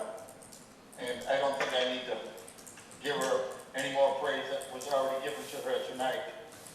She's an outstanding woman.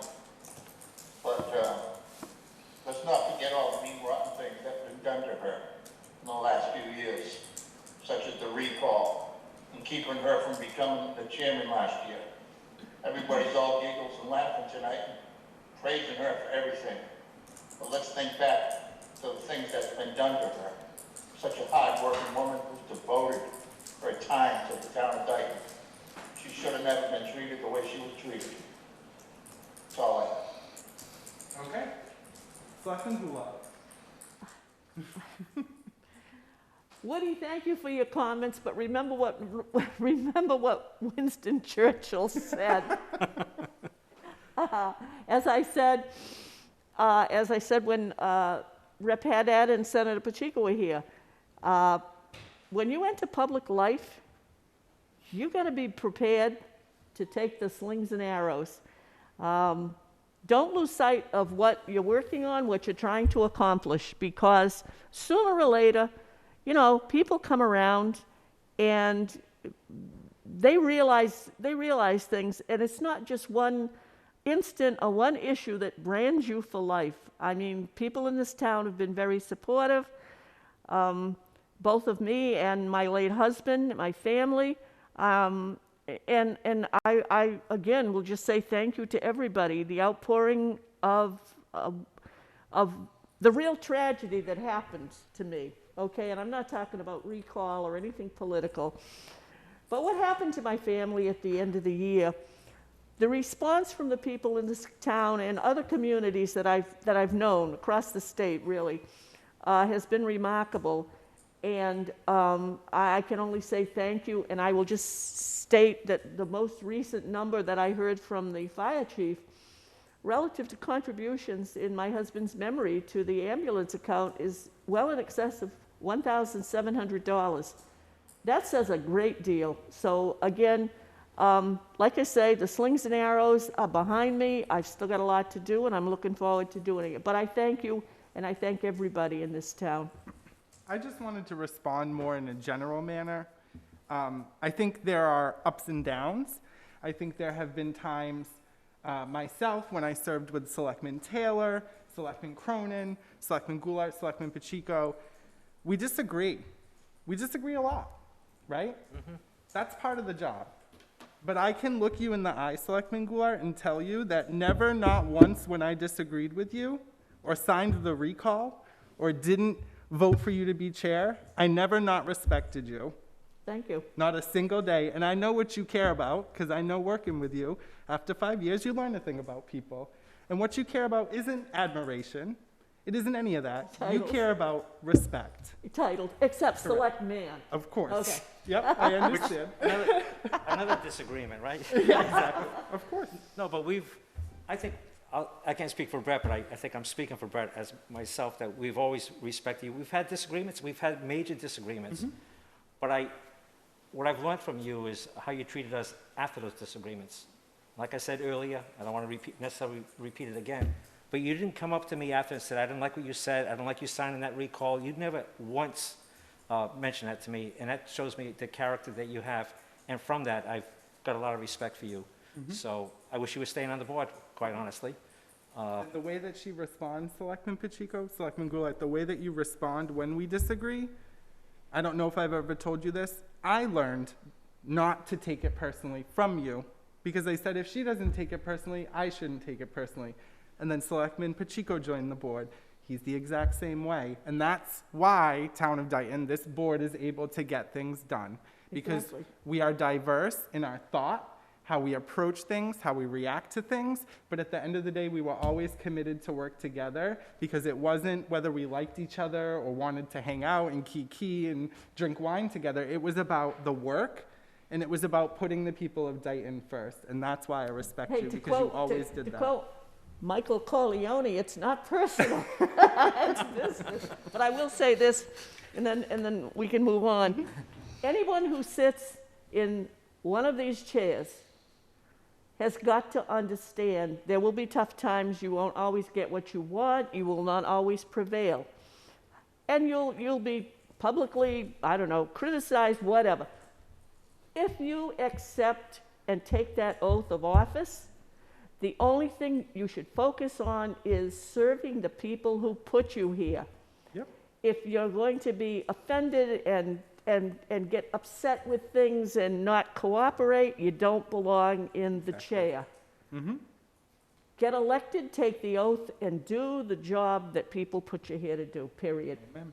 That's what you got to focus on. You weren't here for me, I'm not here for you, I'm not here for you. You feel the same way. We're here for you, and that's why we get along professionally. So I appreciate that. Yeah, and how boring would the Board of Selectmen meetings be if we all agreed all the time? Just had a rubber stamp and everything. So I enjoy the conversations. I've changed my opinions on certain things after listening either to you, Dr. Z, or Mrs. Goulart, and that's what we should be doing, is listen to our colleagues here, so.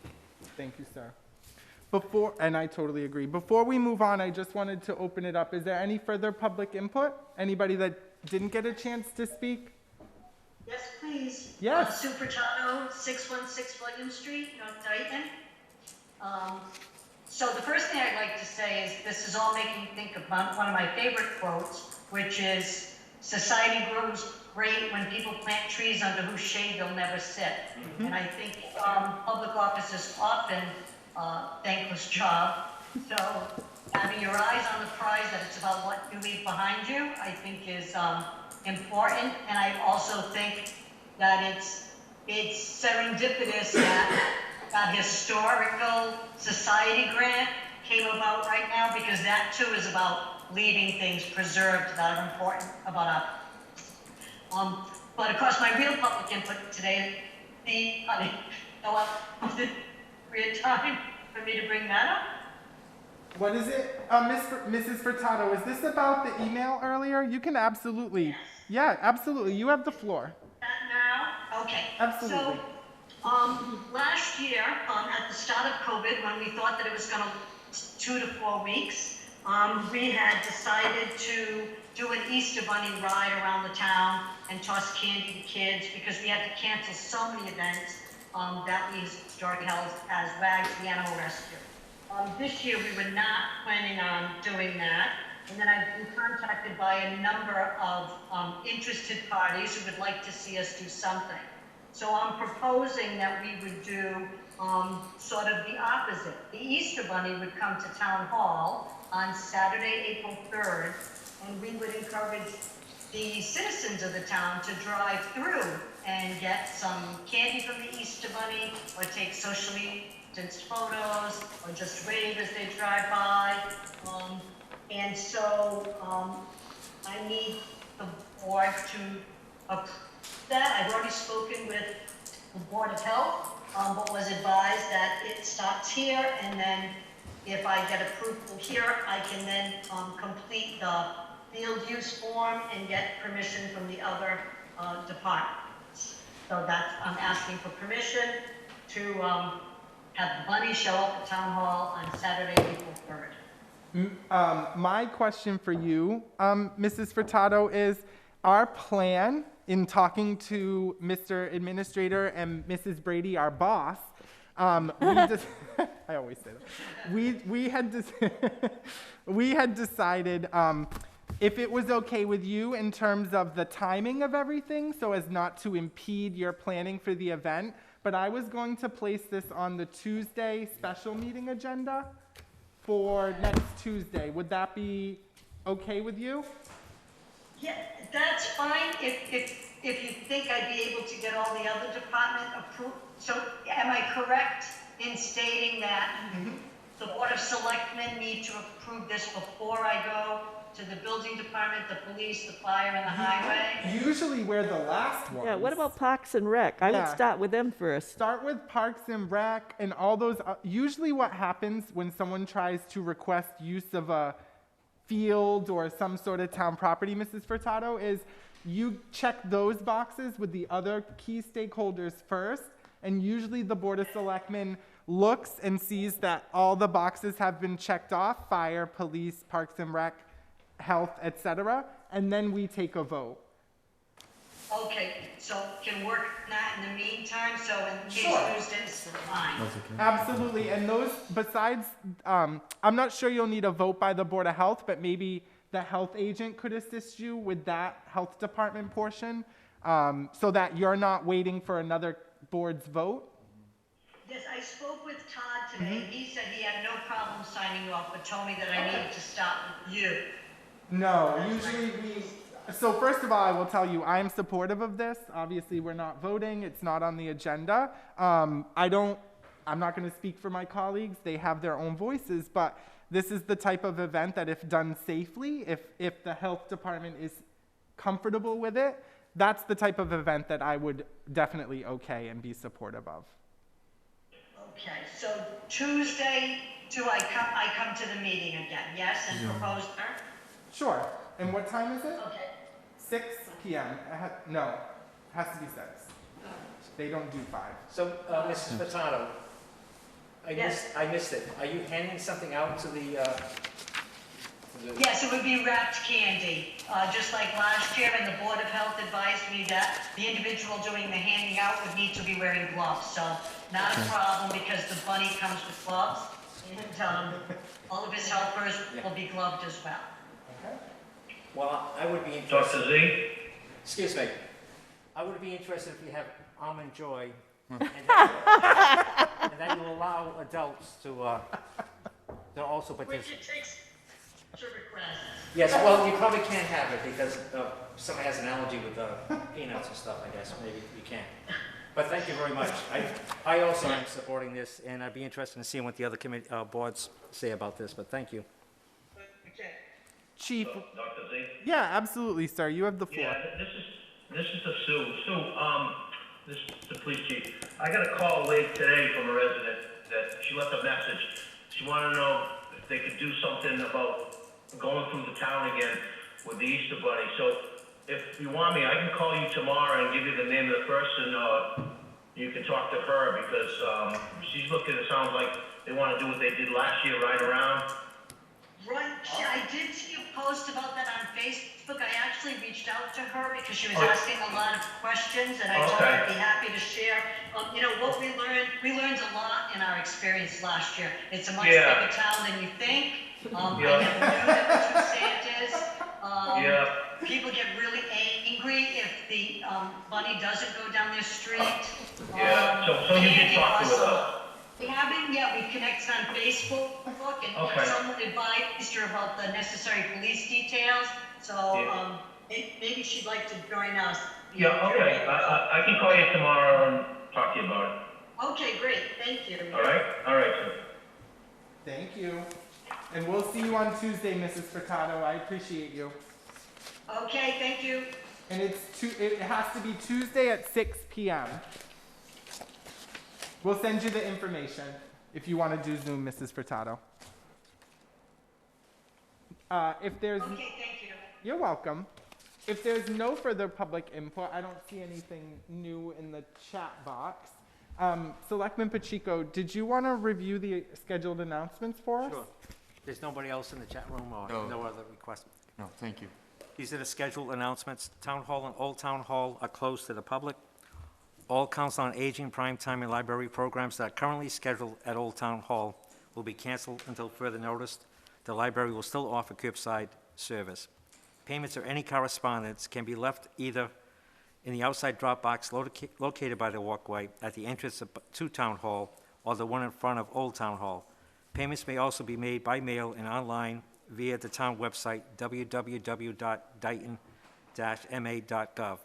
The Dayton Public Library will once again be sponsoring a Meet the Candidates Night on Monday, March 29, 2021 at 7 p.m. via Zoom. For more contact information, contact DaytonFriends@gmail.com. There is a town-wide parking ban in effect through April 1st, 2021. No person shall allow their vehicle to be parked on the street so as to obstruct snow removal. The Town of Dayton Food Bank distribution will be held next on April 17, 2021, located at the Town Hall, 979 Somerset Avenue, lower level, as a drive-through. The Dayton Public Library has tax forms. Please call ahead for any forms you need, and they will bring them to your car as part of the curbside service. You can call 508-669-6421. Reminder, resurfacing and related work on sections of Route 44 has started and will continue for an estimated 18 months. That's all of the announcements. Thank you, sir. I wanted to make one general comment. I don't want to open it up to a discussion, but the board does take speeding issues very seriously. We have the issues all around town. We have the SERPID townwide study report. Please send me an email. Please send the board an email. We're happy to discuss it at a meeting. I just meant tonight it's not on the agenda, and I didn't want to open it up into a bigger discussion. Mr. Marvel, I run on Forest Street. I have a route that goes there. I totally understand. I've also almost been hit and had to jump on someone's lawn. Happy to have that discussion, okay? No problem at all, and we'd just like to say to us, the cable committee, we wish Nancy the best. Absolutely. Thank you, guys. Very supportive of us when we when we move our equipment to update everything. You're on board, we appreciate it, consider like a team member, and we're gonna miss you, and I wish you the best. Thank you very much. I don't want to get teary-eyed. No, That's our job. Please, young lady. thank you. And the president, I thank you too for being our select board person. Thank you. Thank you You very can much. say selectmen, it's okay. Yeah. Regarding the Route 44 resurfacing, the signs are up already on Walker Street.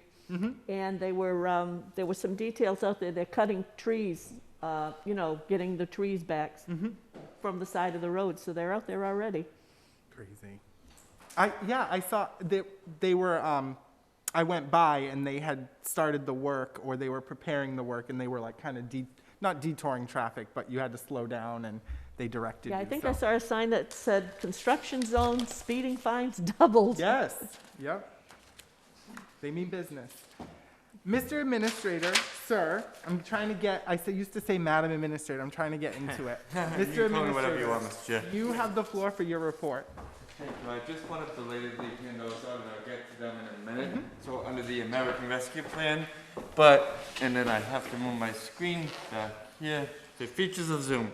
So just to follow up very quickly, because we talked about it earlier, the outreach for the homebound resident vaccination continues. So as Mr. Pacheco had mentioned, there have been 4 residents that the Board of Health has screened through to the Department of Public Health. We have utilized the Guilfoyle Public Relations, the Strawberry Vine, the Dayton portal. I know there has been outreach made to cable. I just want to follow up because I lost track of where that is. So Dave, if we could, I'll actually follow up after this. Sure. For the homebound vaccination outreach and just actually getting the word out there that way. But I do, as I mentioned, I want to also thank the Council on Aging, Jocelyn at the library, and then Mr. Hershey as well, for the additional efforts that they're doing to make sure we identify as many people as we can. Switching over to the American Recovery Plan funding, and I did, actually, I just handed out a spreadsheet, but to the board, the implementation of the Federal American Recovery Plan that was passed by Congress and signed into law by the President about 2 weeks ago now. So it did actually thankfully, it did include a lot of state and local funding assistance. And I'm very pleased to announce, and I want to actually thank Congressman Auchincloss on his office for the outreach that they've been doing to the town of Dayton as well. But so the town of Dayton will be receiving a good portion of funding, at least at this point, a total of $790,000 just on the town side alone. So, and that is not including the school funding that is being made available through the federal government and also through the State Department of Elementary and Secondary Education. So on on how the funds will be able to actually be spent, there were 5 criteria. Number 1, to respond to the COVID-19 public health emergency with respect to the negative impacts, including assistance to households, small businesses, nonprofits, or aid to impacted industries such as tourism, travel, and hospitality. Number 2, to respond to workers performing essential work during COVID-19. Number 3, to provide state government services that could have been cut due to lost revenue as a result of the COVID-19 public health emergency. Number 4, to make necessary investments in water, sewer, broadband infrastructure. And number 5 says the state may also transfer funds to a private nonprofit organization, a tribal organization, a public benefit corporation involved in the transportation of passengers or cargo. So basically, there are essentially 4 perimeters that apply to the town of Dayton and all municipalities. And earlier I mentioned that the town of Dayton will be receiving at least $790,000 to the town side. One of the things, one of the unknowns at this point, the federal legislation did include language that where operational county government is still in effect. There is another significant portion where there is an operational county in effect, that a good portion of the federal funding that Dayton would be eligible for could go through Bristol County first. So that conversation, there was also a meeting that took place yesterday that was hosted by the Mass Municipal Association. It did include the Lieutenant Governor, included the Senior Director of the Department of the Division of Local Services, Sean Cronin, and Heath Farley, who is the Director of Federal Funding for the Department, the Executive Office of Administration and Finance. So right now, work is being done, some conversations are being had with the counties to understand what counties might be thinking, and what actually might be the best way forward to get this funding actually to local communities. If you remember, there was a similar type of conversation last spring. Bristol County, graciously decided to work with the state and have all CARES Act funding for Bristol County come directly from the Commonwealth and from A&F. So those actually very similar conversations are happening now. So at this point, in short, we know over the next 2 years, we will have about $790,000 in one-time only funding through December of 2024, I believe, that we have to spend. As I understand it, it will come in 2 installments, but things are evolving on a regular basis, and I'll be sure to update the board as we go forward. So my question is for number 4, to make necessary, I want to bring it back to Dayton, to make necessary investments in water, sewer, or broadband infrastructure. My idea was, in working on the sewer expansion feasibility study, in taking in what that feasibility study uncovered, trying to think about how we can be eligible for grants through MassWorks to get it funded. That sewer extension, either down 138, I know the Board of Planning Board had that article that unfortunately failed at town meeting to get a business overlay district on Route 44. That might actually be better, I don't know, so maybe we can explore that. But anyway, my idea was, since the big complaint from the grantees, I should say, through the state was that the project for the sewer expansion wasn't shovel ready. My idea was, could we use some of this almost $790,000 to get the project shovel ready so that we would be eligible for MassWorks funding? So we wouldn't have to do loans instead of grants. We wouldn't have to impose anything on the taxpayer in order to do this project and potentially have more businesses. So I look forward to getting more clarity on that. I doubt that there is that clarity yet. I know it says to make necessary investments in water, sewer, or broadband infrastructure, but we don't know if there are strings attached or what types of projects specifically they're referring to. So I look forward to working with the town administrator on that and seeing what that $790,000. We also have, as we know, water infrastructure issues, mains breaking. Some streets can't be paved until those water main repairs and upgrades are made.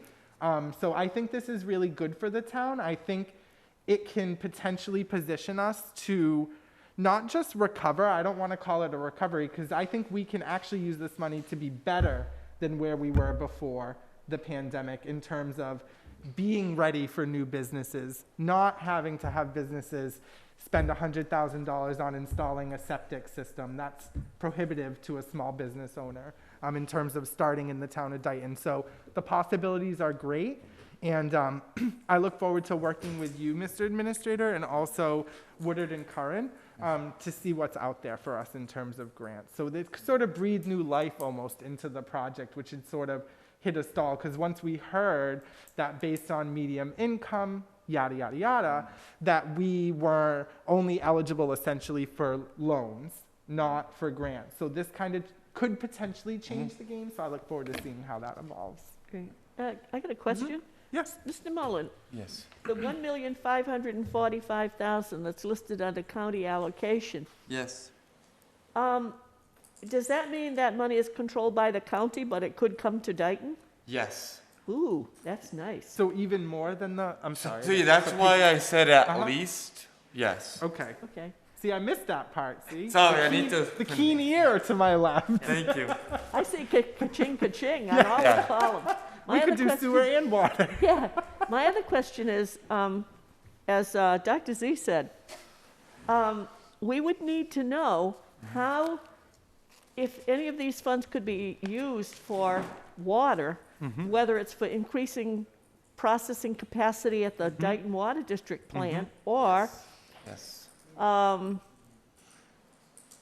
checking out the water source we have on Brook Street now Yep. to make it potable. Since it's a district, are there any special rules? It's not a department of the town, but obviously the largest water district in the town is the Dayton Water District. So how could we help them Yes. if we could? So not to foreshadow a conversation that I did speak with the chair about that will come up on Tuesday night, but I did have a very good meeting with the water superintendent from the Dayton Water District, Mr. Clunan, this morning, and we talked about a lot of these things. Additionally, there is Congressman Auchincloss's office is actually taking federal community EMAC requests by the deadline is April 8th. So and we'll both actually be coming before you on Tuesday evening to discuss actually a potential joint effort between the town of Dayton and the water district to make sure, specifically on Main Street, that Main Street continues to be made a priority that way as well. So yes, we're going to be needing to work very hand in hand with Mr. Clunan, and we had a very good kickoff meeting this morning, and I expect a whole lot more to come on that. Oh, that's great. Thank you. Thank you.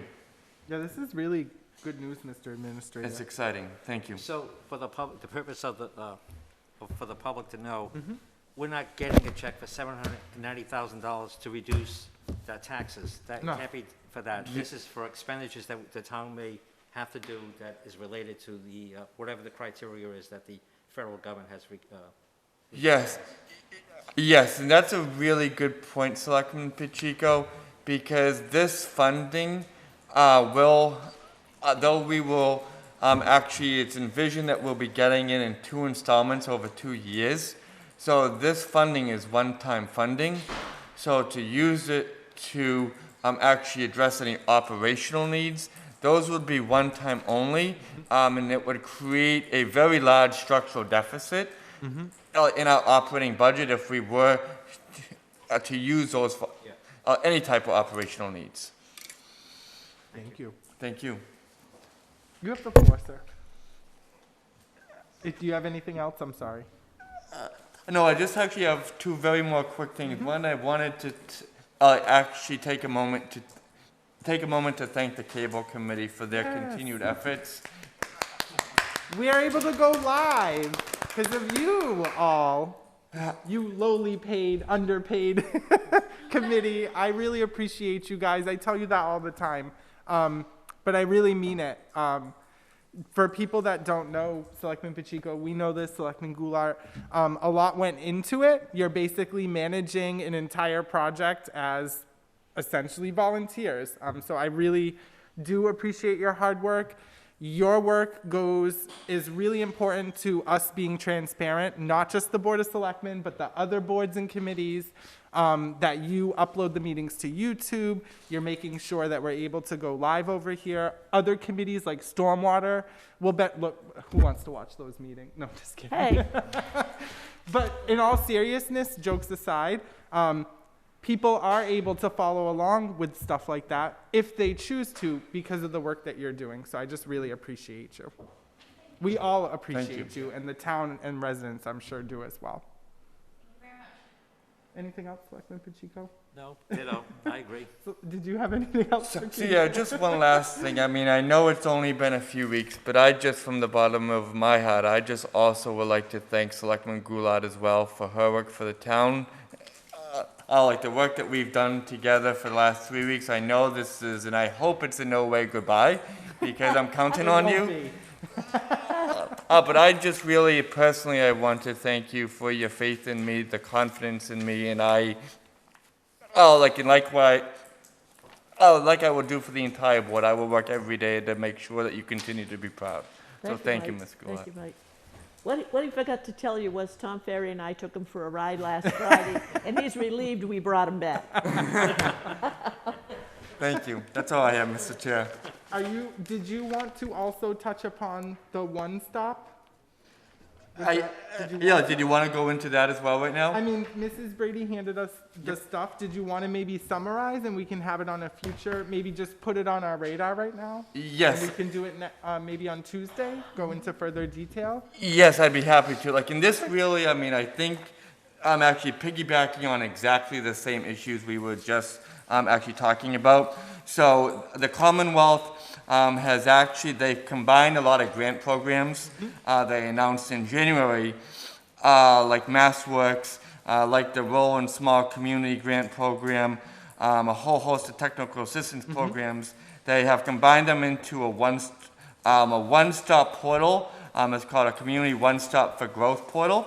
And the program does have a letter of interest that is due by the 2nd of April. So it is due next week, and frankly, I want to thank Karen, and I want to thank Erica Bean, I want to thank Don Sullivan, I want to thank Bill Napolitano. I wholeheartedly understand how valuable SERPA is to Dayton. They, in very short time, they have worked with us to come up with 3, I think, really timely and pressing priorities. Number 1 is actually following up on what you were talking about prior, Mr. Chairman. So to continue the work that was actually started with the Woodard and Curran Route 138 sewer report. So the first proposed priority could be actually looking at with sewer along 138, how the current and future zoning of 138 could work, and actually paying for the sewer, but also making sure if we were going to have sewer along there that we were zoned appropriately. Can I ask you a question about that? Are we locked into 138 simply because we did the feasibility studies for that site? Or are we open to exploring another part of town, like Route 44, for example, that might have a little bit more potential? So yes, that is included in here actually as well, because I understand we have a very serious and important need to really be managing growth in different areas of town now. So along with actually looking at 138, the first priority would also do the same for the Route 44 business corridor as well, because the Route 44, both Route 138 and 44 were identified in the master plan. Perfect. Good. So that would be the first proposed priority. The second priority would actually be the replacement of the Pleasant Street Bridge, because Dayton is eligible based on the low density that it has for the small community grant program, we could be eligible for up to $400,000 to fund, like at least up to $400,000 of the roughly $700,000 expense of replacing the Pleasant Street Bridge. This has been a priority, as you know, of the town for a while. Representative Haddad has tried to be very helpful in advancing this as well. So this could be another avenue to bringing that to fruition. And then the third proposed priority is to conduct a feasibility study of the Muddy Cove Pond Dam, and especially based on the MVP, the hazard mitigation plan, the work we're doing regionally with Somerset and Swansea, and also going back to the water issue, it has been actually speculated that the brook, like in the pond itself, actually could possibly in the future be a potential water source. So this would help look at that as well. So these are all ideas, draft priorities at this point. As I mentioned, we are hoping to finalize this with the board by next Tuesday's meeting. But it's not impeding any deadline. That's fine to push it to Tuesday simply because it's not on the agenda? Okay. Yes, absolutely. There's a lot here, so I think it would be helpful to make sure we get this out there, and if there's any feedback, we get this right. All right. Can I just add, Of course you don't want to can. spend a You lot of don't have time to on ask. this, but on page 3 of the 2.6, we do have an approved housing production plan. It's on our website. Yes. It's dated 2013. We did a subsequent, it has to be good for 5, it's good for 5 years. Yes. We did another one in 2019, but I don't see that.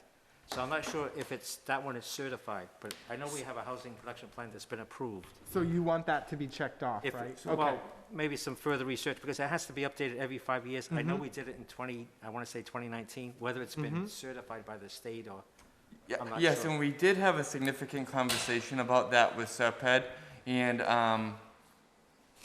did we talk to Don Sullivan about that? Yeah. So, and Eric Bean from Serped. So when they checked with DHCD, so when you're right, Mr. Pacheco, there was an updated housing production plan that was completed in 2019, but it was Serped's understanding that housing production plan actually never made it to a final vote, and therefore... A final vote by the board? Yes. So, if you like, I can look into that further, because, I do understand, how helpful our current housing production plan is. I agree. And I know Mr. Pyers was on that committee. It was the Yes. 40, maybe it wasn't the 40B committee, but there was an important committee that met and did that. It was 40B? It's been called different names, affordable housing, 40B committee. The other Oh. thing is, don't we have a local property senior abatement? It's on the So same- you're yes. asking, does that qualify for the local property tax relief programs for income eligible seniors? Yes, I thought we had that. I thought I spoke to, There's definitely an abatement program. Through Yeah, the you could assessing be department. exactly right. That's why I spoke to Or you Carol, I can- thought she told me, that's why we didn't want to rush this. This is I'm just- only a first. yes. Yes. I'm just, Yep. it needs to be researched, that's. Yep, absolutely. Yeah, we might have other you. boxes we can check off Yep. is all. Yep. Agreed. And you know what? I know apart from being part of the 40B committee that did the housing production plan, I see a couple things that could probably be checked off. So I think what we can all do is do a little bit of due diligence on our own end and bring that with us to next Tuesday. Okay? I did, am I going to make another comment? No, but I do want to put something on our radar, and then I want to move on. Selectman Pacheco, you had brought something to the board, sort of it might have been as the pandemic was starting around that time, talking about giving some kind of tax relief to seniors, and I think as as we start That was to. the employment program. Was it, Correct. A senior work program. Correct. Yes. And I think it was going to be on the annual town meeting, but because of the pandemic, we chose not to put it on. Okay. I think as we get people vaccinated and we come out of the pandemic, as that process starts, I think we should continue that conversation of things that we can do for seniors to help keep them in their homes, to help give them any little bit of relief that we can. And it can be that program, it could be something else that maybe we haven't talked about or thought about, but I want to have all those options on the table.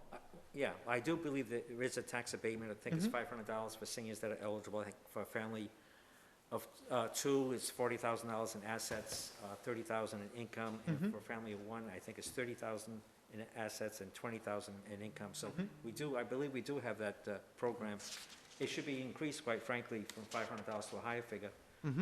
I know I helped my father when he was alive 20 years ago in Swansea. He was eligible for it in Swansea. It was the same figure, $500 20 years ago. And as we know, things have gone up. So, absolutely. I also think that the senior work program, we may not want to consider that this annual town meeting because of the pandemic. Yeah, and understood. we can't get people together and working, but it's something that we seriously have to consider. I agree. Selectman Pacheco and Selectman Goulart.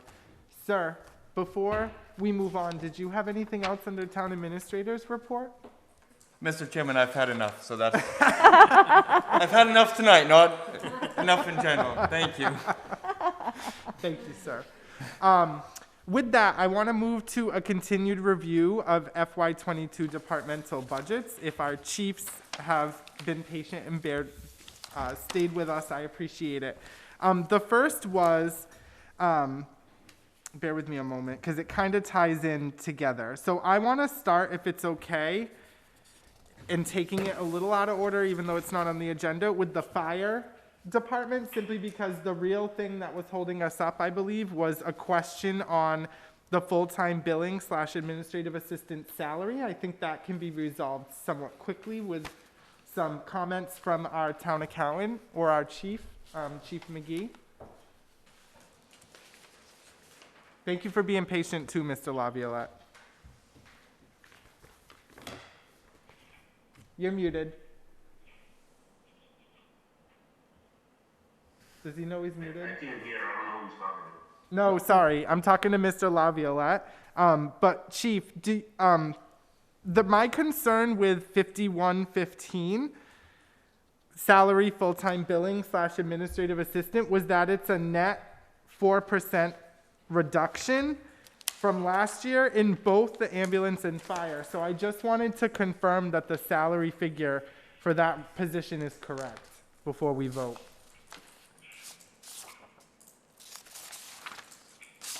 And that's for Chief or for Mr. Laviolette? You're muted, Mr. Laviolette. Mr. Chairman, sorry, the sound is a little off right now. Could you repeat your question? Is this... Mr. Laviolette, I agree. Okay, something just changed. Can you hear me? Is that better? I think my cable pulled out. Is that better? Can anyone hear me? Fine. Hold on. I have no idea. Okay, so my question is the full-time billing / administrative assistant salary, line 5115 in Department 220 and 231 correct? Because it's a 4%. It is now after discussion with the chief earlier today. So what is the correct figure that we should have? Sorry, let me get that budget, please. Yep, take your time. And then I'll need the total for each account. The new total. Yep. Sorry, Brett. Sorry, for Department 220, the full-time salary for the billing administrator should be $22,011.88. It will be the same number for Department 231 for the ambulance. The grand total for the salary, I apologize. So it is correct, was the answer. What we have No, is correct. sorry, it was slightly less, it was slightly more than that. I believe the original number that the chief had was roughly $23,000 and some change. Excuse me. The mathematics worked out so that it looked like we just took the 21 budget and multiplied by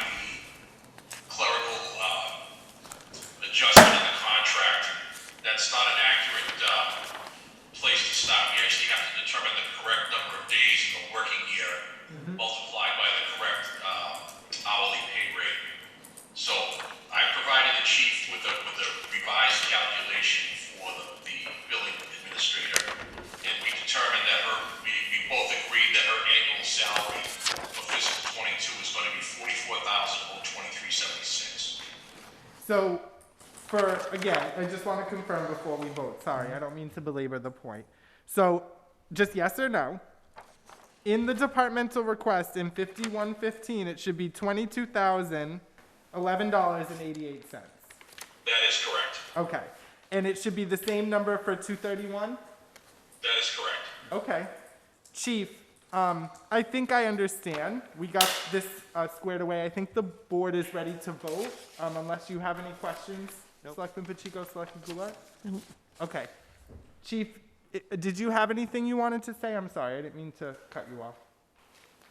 Nope, Mr. Walker, hit the nail on the head. Okay. And thank you for being patient. So what are the new totals? What's the No, total? there's no new totals. It's correct on our page. It's literally correct. All right, but Did you get this? the fire department Yep. total as printed is correct? Yeah. And the ambulance is also correct? Okay. Yep, we just confirmed that it was All right. accurate. So with that, I will entertain motions to recommend, the Board of Selectmen to recommend the totals as listed in the departmental request for both accounts 220 Fire Department and 231 Ambulance Services.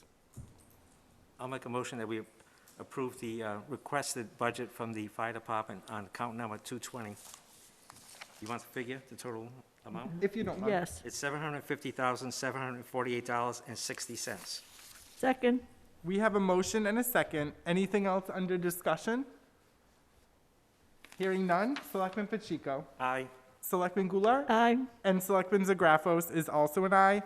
Thank you for waiting for that 2-second thing, Chief. No problem. Have a good night. So I need to make a motion for the ambulance? Yes. Yep. I'll make a Oh, motion. I'm sorry. I thought Yeah. that was both. I'll make a motion that we approve the requested budget for the ambulance service, account number 231, in the amount of $781, $961,943. Second? We have a motion and a second. Anything else under discussion? Hearing none. Selectman Goulart. Aye. Selectman Pacheco. Aye. And Selectman Zagrafos is also an aye. And again, thank you, Chief. Chief McGee? Uh-huh. Chief McGee? Yes. One question, how are the receivables running? Is she able to keep them relatively up to date? Do we have a very large receivable? How do you feel about that? Because that was a new system that you implemented.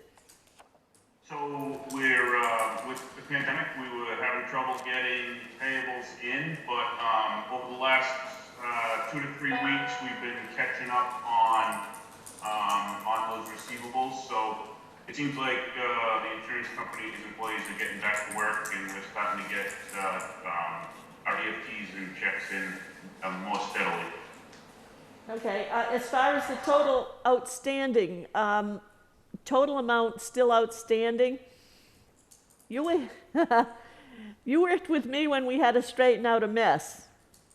So, are you feeling good about the system you've implemented? Yeah, 100%.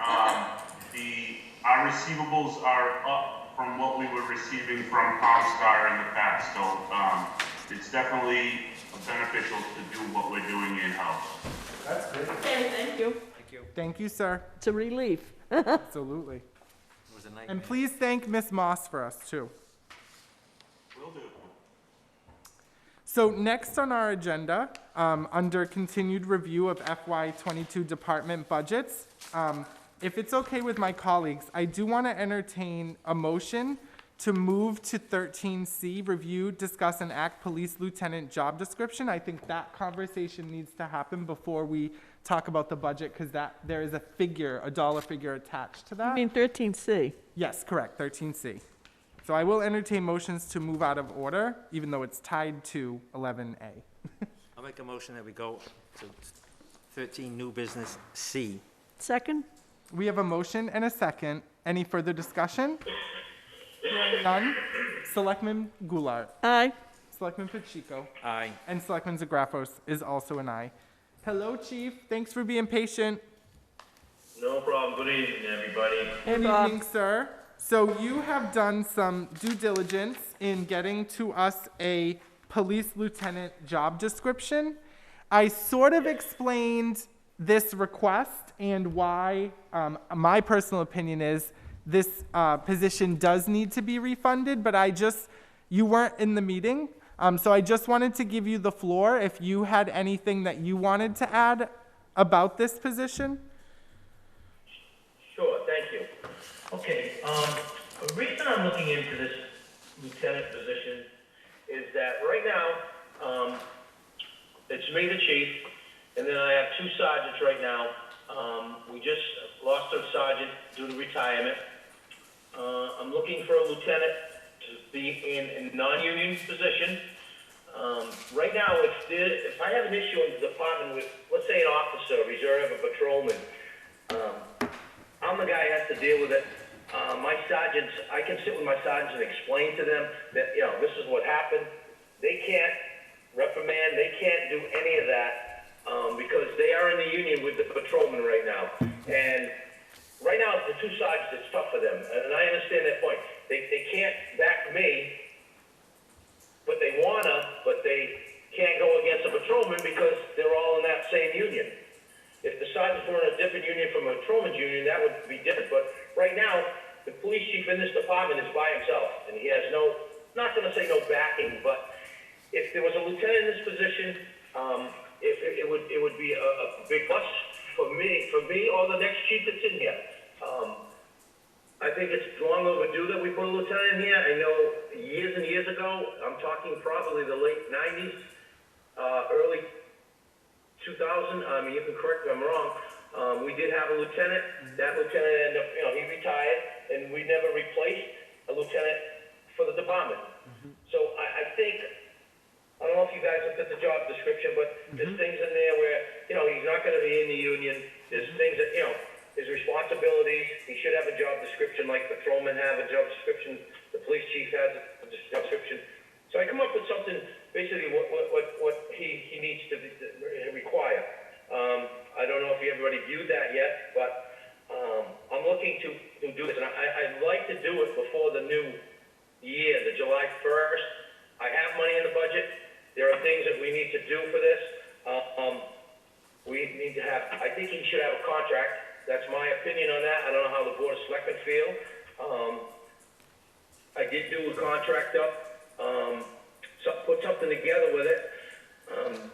I'd like to sit down with the TA Mike and talk about it and go from there. But I'd like to see lieutenants, the police department. It's long overdue. Thank you, sir. Chief, I just want us to have a focused discussion real quick. Colleagues, do you have any questions about the actual job description before we even start talking about figures or the police department budget? I didn't. I don't Selectman Goulart? Well, no, I've seen it. I'm all set. Okay. So if it's okay with the board and our town administrator, can we start the discussion on the salary figure? Yes, but I do have a question. Yeah, absolutely. Chief, if you get this position, are you still also going to replace the sergeant? Yes, I'm glad you brought that up, Selectman Chief. What I plan on doing is, the promotion will go to, whoever gets it. There's two sergeants. I'm just going to use an example. Sergeant gets it, this position, okay? Yep. That leaves me now with one sergeant. I have a plan on doing a sergeant exam. Probably, I'm looking at August or September. That's what I'm looking at. Because right now, they're changing shifts too. In the contract, they can change a shift if they want to go to another shift. So right now, my sergeant, it's on midnight to 8. He's going forward to midnight, where I think that's more important to have a supervisor on that 4 to midnight. Not to say, I think every shift in this department needs a supervisor. So now I'm going to start in April with not a sergeant on the midnight to 8 shift. So my goal is I want to have a test August, September, maybe October or something, and I'd like to I need another sergeant in that position to fill that spot. Chief, can I ask you a quick follow-up on that? Yes. I just want to make sure I'm clear. So if and I'm using the words if because I think it's up to you as the police chief in terms of who you would like to recommend to the Board of Selectmen for the lieutenant position.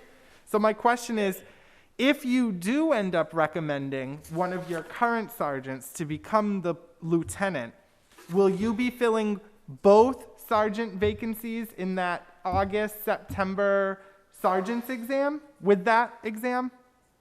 I could do that, yes.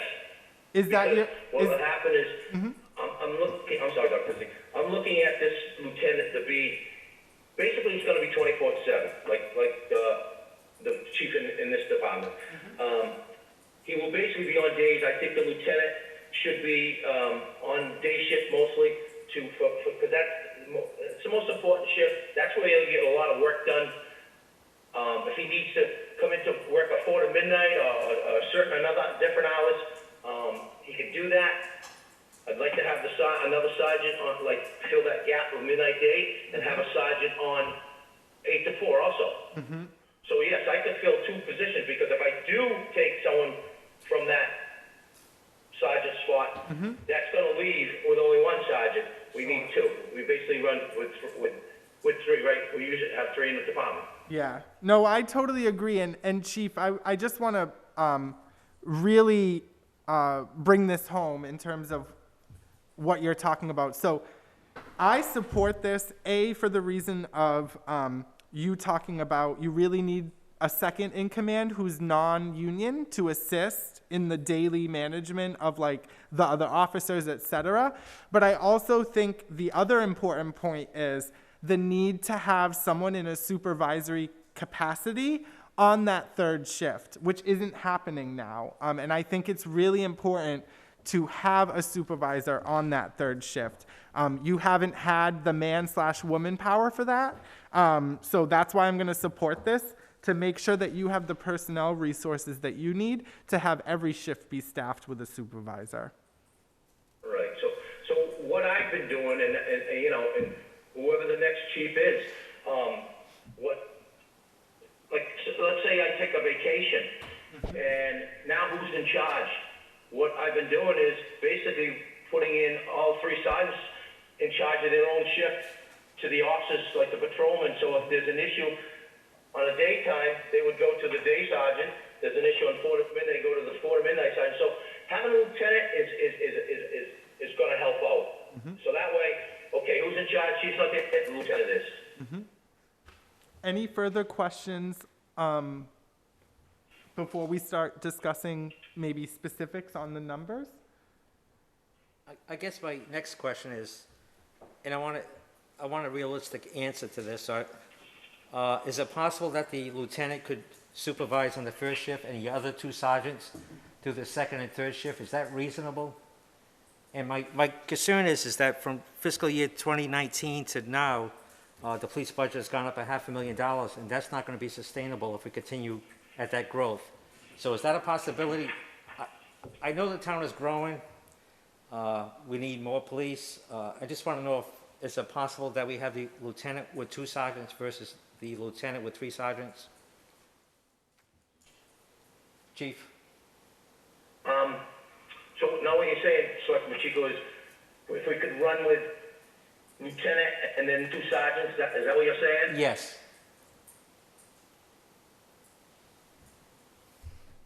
If you don't think it's possible, I'll respect your opinion on that. Dr. Zig? Yeah, we just need like your professional, like just honest truth, like give it to us straight. I got a question. So what he's saying is, could we run with a lieutenant and then 2 sergeants, or? Correct. Yes. The question is. That's his question. We could, but I'd rather have a sergeant on each of the shifts, and the lieutenant would be running day-to-day operations. He works under the police chief. If somebody has an issue with an officer, they go to the sergeant, and then the sergeant would go to the lieutenant, like a chain of command type thing. So I would want to see a lieutenant and 3 sergeants. Thank you. Selectman Goulart, I know you had a question.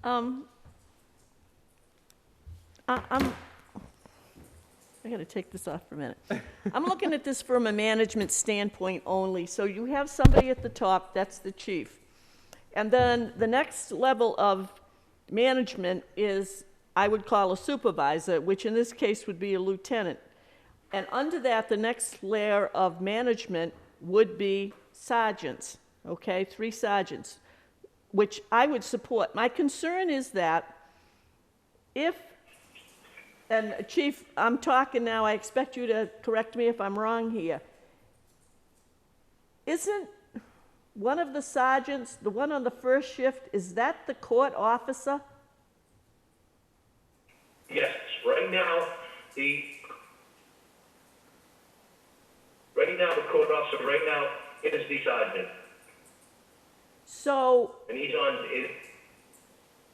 I'm sorry, go ahead. no, so my thought was, if we have a lieutenant and 2 sergeants, then the lieutenant is gonna have to pick up the slack for the court officer on the first shift, if that's where the lieutenant is. But again, I'm strictly looking at this from a management standpoint, and I'm not even talking about a police department per se, but you have somebody at the top that is overall responsible for operating a department. And then the next level of management, and if I were talking highway department, I'd be talking the highway department foreman.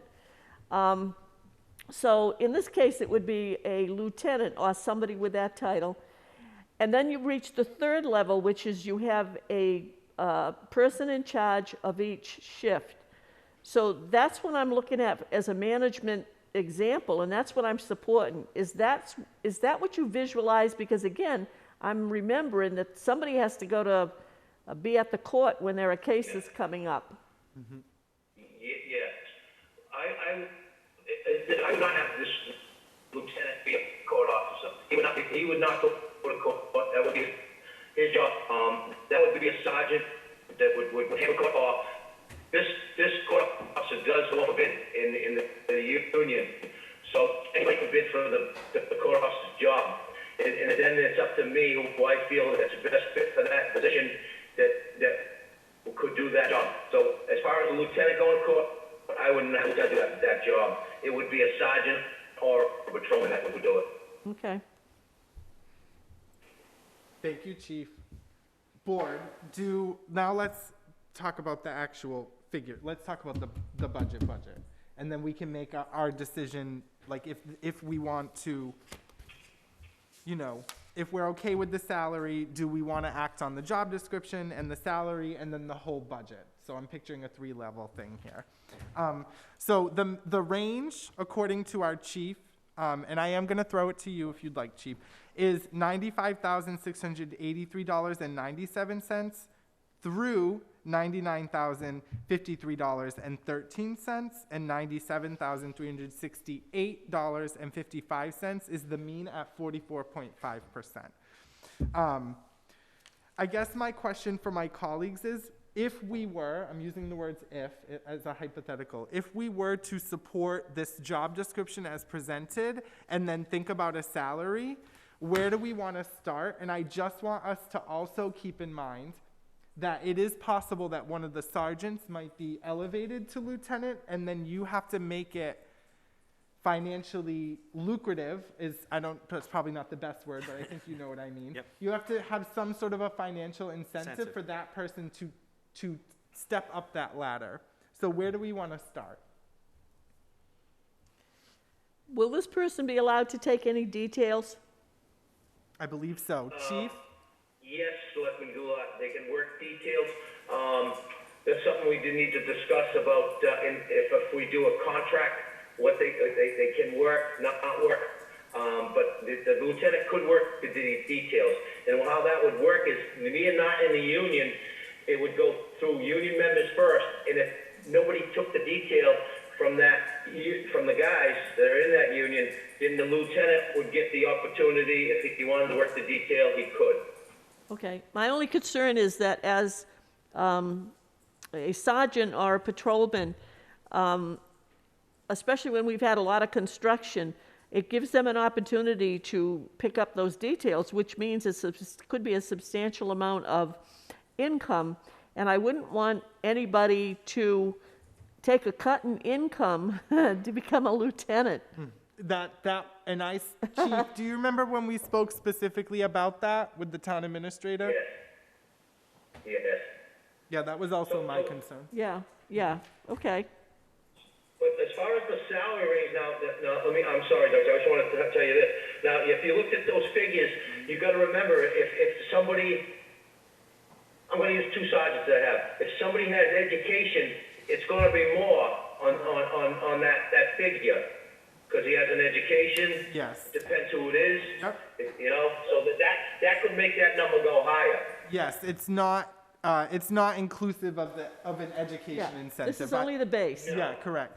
The other thing I wanted to just brief, and please know I'm not being pedantic, but just what I want to remind the board of is we set the salary. So even if we were to agree to this figure here tonight, that's not necessarily what the person who gets the position will be making. So I just wanted to remind us of that as well. Yeah, no, I understand that. This is the base salary for educational incentives or anything else. So there's a difference from the sergeant to the lieutenant of approximately $30,000, not counting any incentive, any education incentives. Is that correct? That's more for the chief. Chief? I'm sorry, go ahead. Yes, is the difference in pay from a sergeant, present salary for a sergeant versus the lieutenant without education incentives is approximately $30,000 of an increase? Yeah, could be, yes, because if you look at it, that's somebody who, if you saw, I don't know if you have that in front of you, Selectman Pacheco, that base salary thing I have, Yes. where it says sergeant 67,000. Yep. Mm-hmm. Do you have that? Yes, I do. Okay, yeah, it's basically, that's what it would be. But then... It's like there's like a gap between a patrolman, a sergeant, a Yes. lieutenant, and then the chief. Yes. But my understanding too, Selectman Pacheco, is I think because they're in the union, the sergeants might get dibs on the details, which will bring up, so it's not in their base, but they could be bringing home, I'm just speaking in generalities now, they could be bringing home a significant sum of money that would make up that gap through things like details. Yeah. And don't forget, sergeants get overtime, and they also get details too, so they get, both. Chief, when my question is, when you prepared the lieutenant base salary range, what types of communities were you looking at?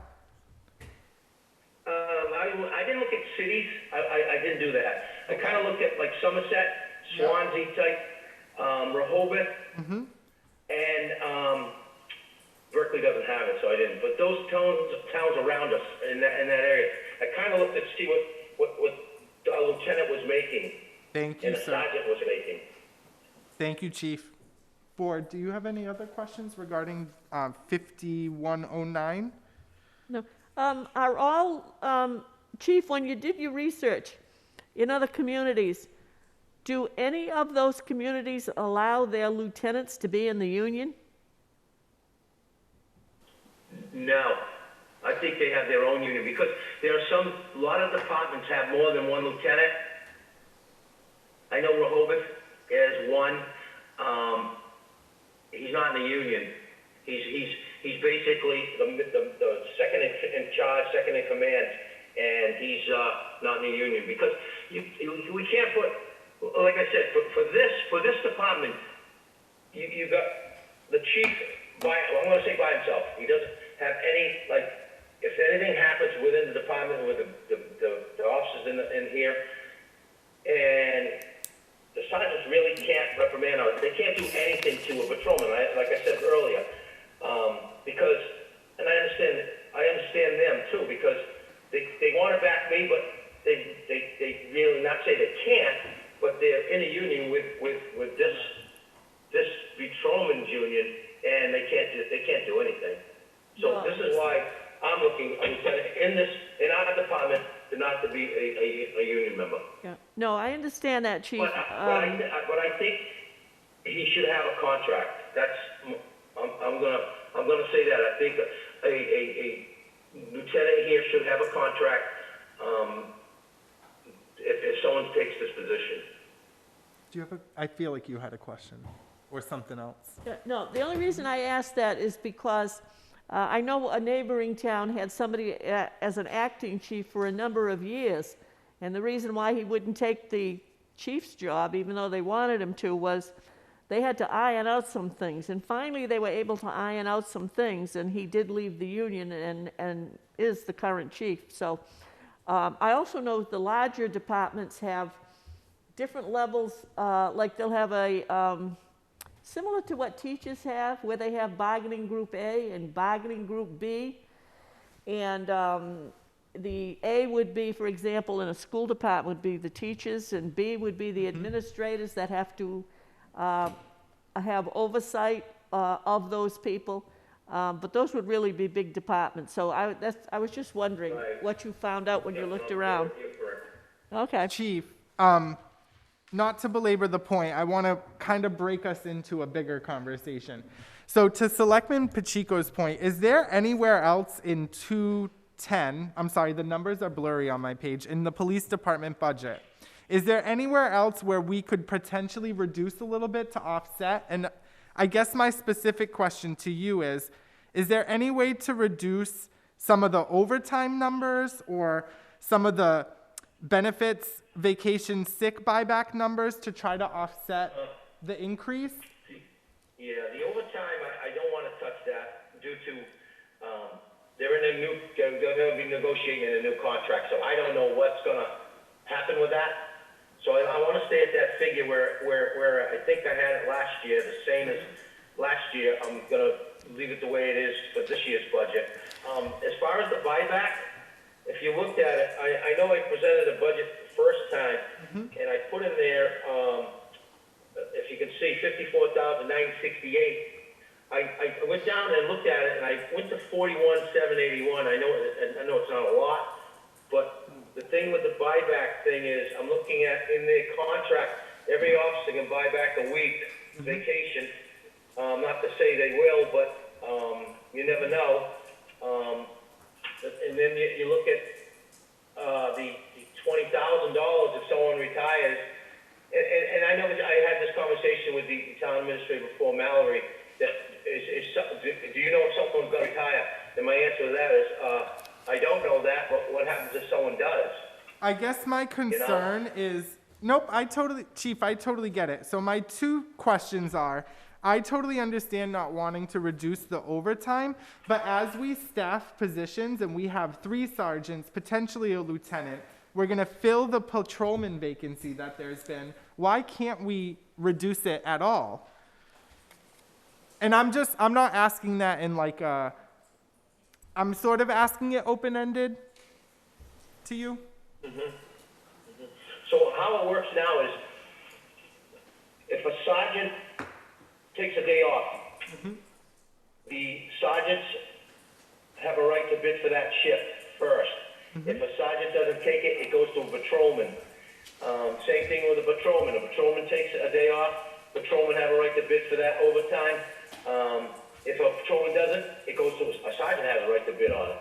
You know, so there are times, and not all the time, not very seldom, but there's sometimes I have 2 sergeants on a shift because the regular sergeant who works that shift is there, and then no patrolman takes the overtime. It goes to a sergeant, and he takes the overtime. So now I'm running a shift where a sergeant, 2 sergeants on a shift. But I can look at that. Here's what I can look at that overtime and get back to you on that. Do you mind? See if we can maybe. Do you want to circle? I'm sorry, I didn't mean to cut you off, Chief. Did you want to circle? No, that's okay. Did you want to circle back maybe with the town administrator on that specific line and talk that out? Yes, I can do that. I can have a discussion with TA and we can look that over. That's something I can do. And then my only other question, Chief, is on the 5155, and I promise I will stop asking about this after, on the vacation sick buyback. Okay, I understand we may have, you don't know if you have a retirement, but why isn't it possible, and I guess I'm turning and asking to you, Selectman Goulart, why isn't it possible to reduce 5155 by that 20,000? And if there is a retirement, why can't we do some sort of either, like ask the FinCom to do a reserve fund transfer or something to, I guess, what are our options if we weren't going to fund it in that line? Attorney Goulart. Another title. Well, actually, the ideal thing is if we had a requirement that anyone planning to retire must notify the Board of Selectmen by a certain date for budget purposes. The other thing is, if you take the 20 out of there now, and we go to town meeting, and sometime after the 1st of January, July, somebody says, I am going to retire at the end of this calendar year, which would be December coming up, and there's no money for the buyout, when you go to the town meeting in October, that's where you'd be looking for funding. Now, normally, as you know, Mr. Swartz always says, anything relative to salaries and all that, we don't like to do at a special. Understood. By the same token, this would not be a permanent thing. It would be, we were not aware we were going to have a retirement. This came out of the woodwork. The person's retiring, and we're obligated to pay him. So this is a one-time request to fund this payment, and you get the money and you continue on. Again, if we could have the notification thing, you know, if you say you must notify us by a certain time, that helps us for budget planning. By the same token, something could happen to somebody that all of a sudden they say, I gotta retire, I've got a sick wife, and I've gotta stay home. You know, those are unforeseen reasons why people have to retire. And so, I would think at this point in time, since no one has notified us that they're planning to retire during FY22, the money could be removed. Okay. And the thing is, if they intend to retire in FY22, there's no money in there from the annual. They have to give notice before the special in the fall, or else, again, you got a problem. And I just want to let you know, Chief, it's not that I'm trying to, like, pinch pennies. I don't have a better phrase. I'm sorry, it's late. I'm just trying to be mindful of my colleagues and the fact that, and the town and the resident and the taxpayers, that we may have this $99,000 increase due to refunding the lieutenant position. So I'm just trying to find other ways to try to cushion that impact, that's all. Reinstating. Reinstating, thank you. Refunding sounds like refunding, yeah, no, that was not the correct phrase. So looking at that, I don't know if you saw a breakdown I did about my vacation buyback. I'm not sure if you guys, I think I gave it to you, Dr. Z, I'm not sure. Or I gave it to TA, Mike. But looking at that, I did it 4 ways of how it could be done. So that one was with the 20,000. If we cut that 20,000, we can do the next one was the $33,080. That was a buyback 1 week for everybody, and then my weeks if I have whatever. Or we could do the 2 weeks, and then 1 week of everybody buyback, and that would be $21,781. So we could cut that down to there if that won't be a problem, like Selectman Goulart explained. If someone happens to all of a sudden just says, I have to retire within 3 months or whatever, that we won't have an issue later to pay this to whoever it is, you know? So, yeah, like I said, I can cut that. That's just a figure I came up with like, had because of contract, and that's the number I came up with that. That was including the 20,000. Thank you, Chief. So how do we want to proceed? I have one more question. This Yeah, will be my absolutely. last question tonight anyway, Chief. What, if you know, what is the salary for the lieutenant in Rehoboth? I'm sorry, I couldn't hear you, Yeah, sorry. what is the salary, if you know, for the lieutenant in Rehoboth? Did he say the salary for lieutenant In Rehoboth, yes. for Rehoboth? Yes. I don't have that salary in front of me. So could you have that when we meet again on this budget? Yes, I can get that for you. Thanks. I don't have that in front of me now. Yeah, thank you. No worries. Chief, I think we've asked you to kind of get together with the town administrator on a couple things. I think we should have that information by Tuesday, and we could possibly make a decision then. Is that okay with everyone? Yes. It's good with me. Yep. Sure. Chief, that's fine. Oh, okay. Thank you. Yes. Hey, Chief, I got one bomb I want to drop. Okay. Go ahead. Since I thought of this when I was talking about the Finance Committee and about Mr. Swartz's feeling about funding positions. Other than filling vacancies that you currently have and the possible addition, creation or reinstatement of the lieutenant's position, do you have any plans to hire more police officers? Because the FinCom from a technical standpoint, pretty much says, if you're gonna do it, bring them up at the annual, because we don't want to hear about them at the fall meeting. So if you don't have plans to recommend any additional staff positions, and I'm talking patrolmen, for FY22, do you, thinking long-term, do you think that you may be looking at that for FY23? I'm thinking about the comments that people have made about speeding, and I've always said the only way you can do anything is with enforcement. So, any thoughts for not this budget, but the next one, 23? I do have thoughts. We are in the process of, I want to replace Sergeant McGurk, who left. I want to put another man, a second one on, due to last year when the Finance Committee said I could put another full-timer on, and what happened with that was there was a freeze on hiring at the time because of this COVID stuff. So I've already gotten planned that we have interviews for patrolmen, new patrolmen. April 8th, we have 7 people we're going to be interviewing for the position. But those are existing positions, aren't they? Yeah, those are positions that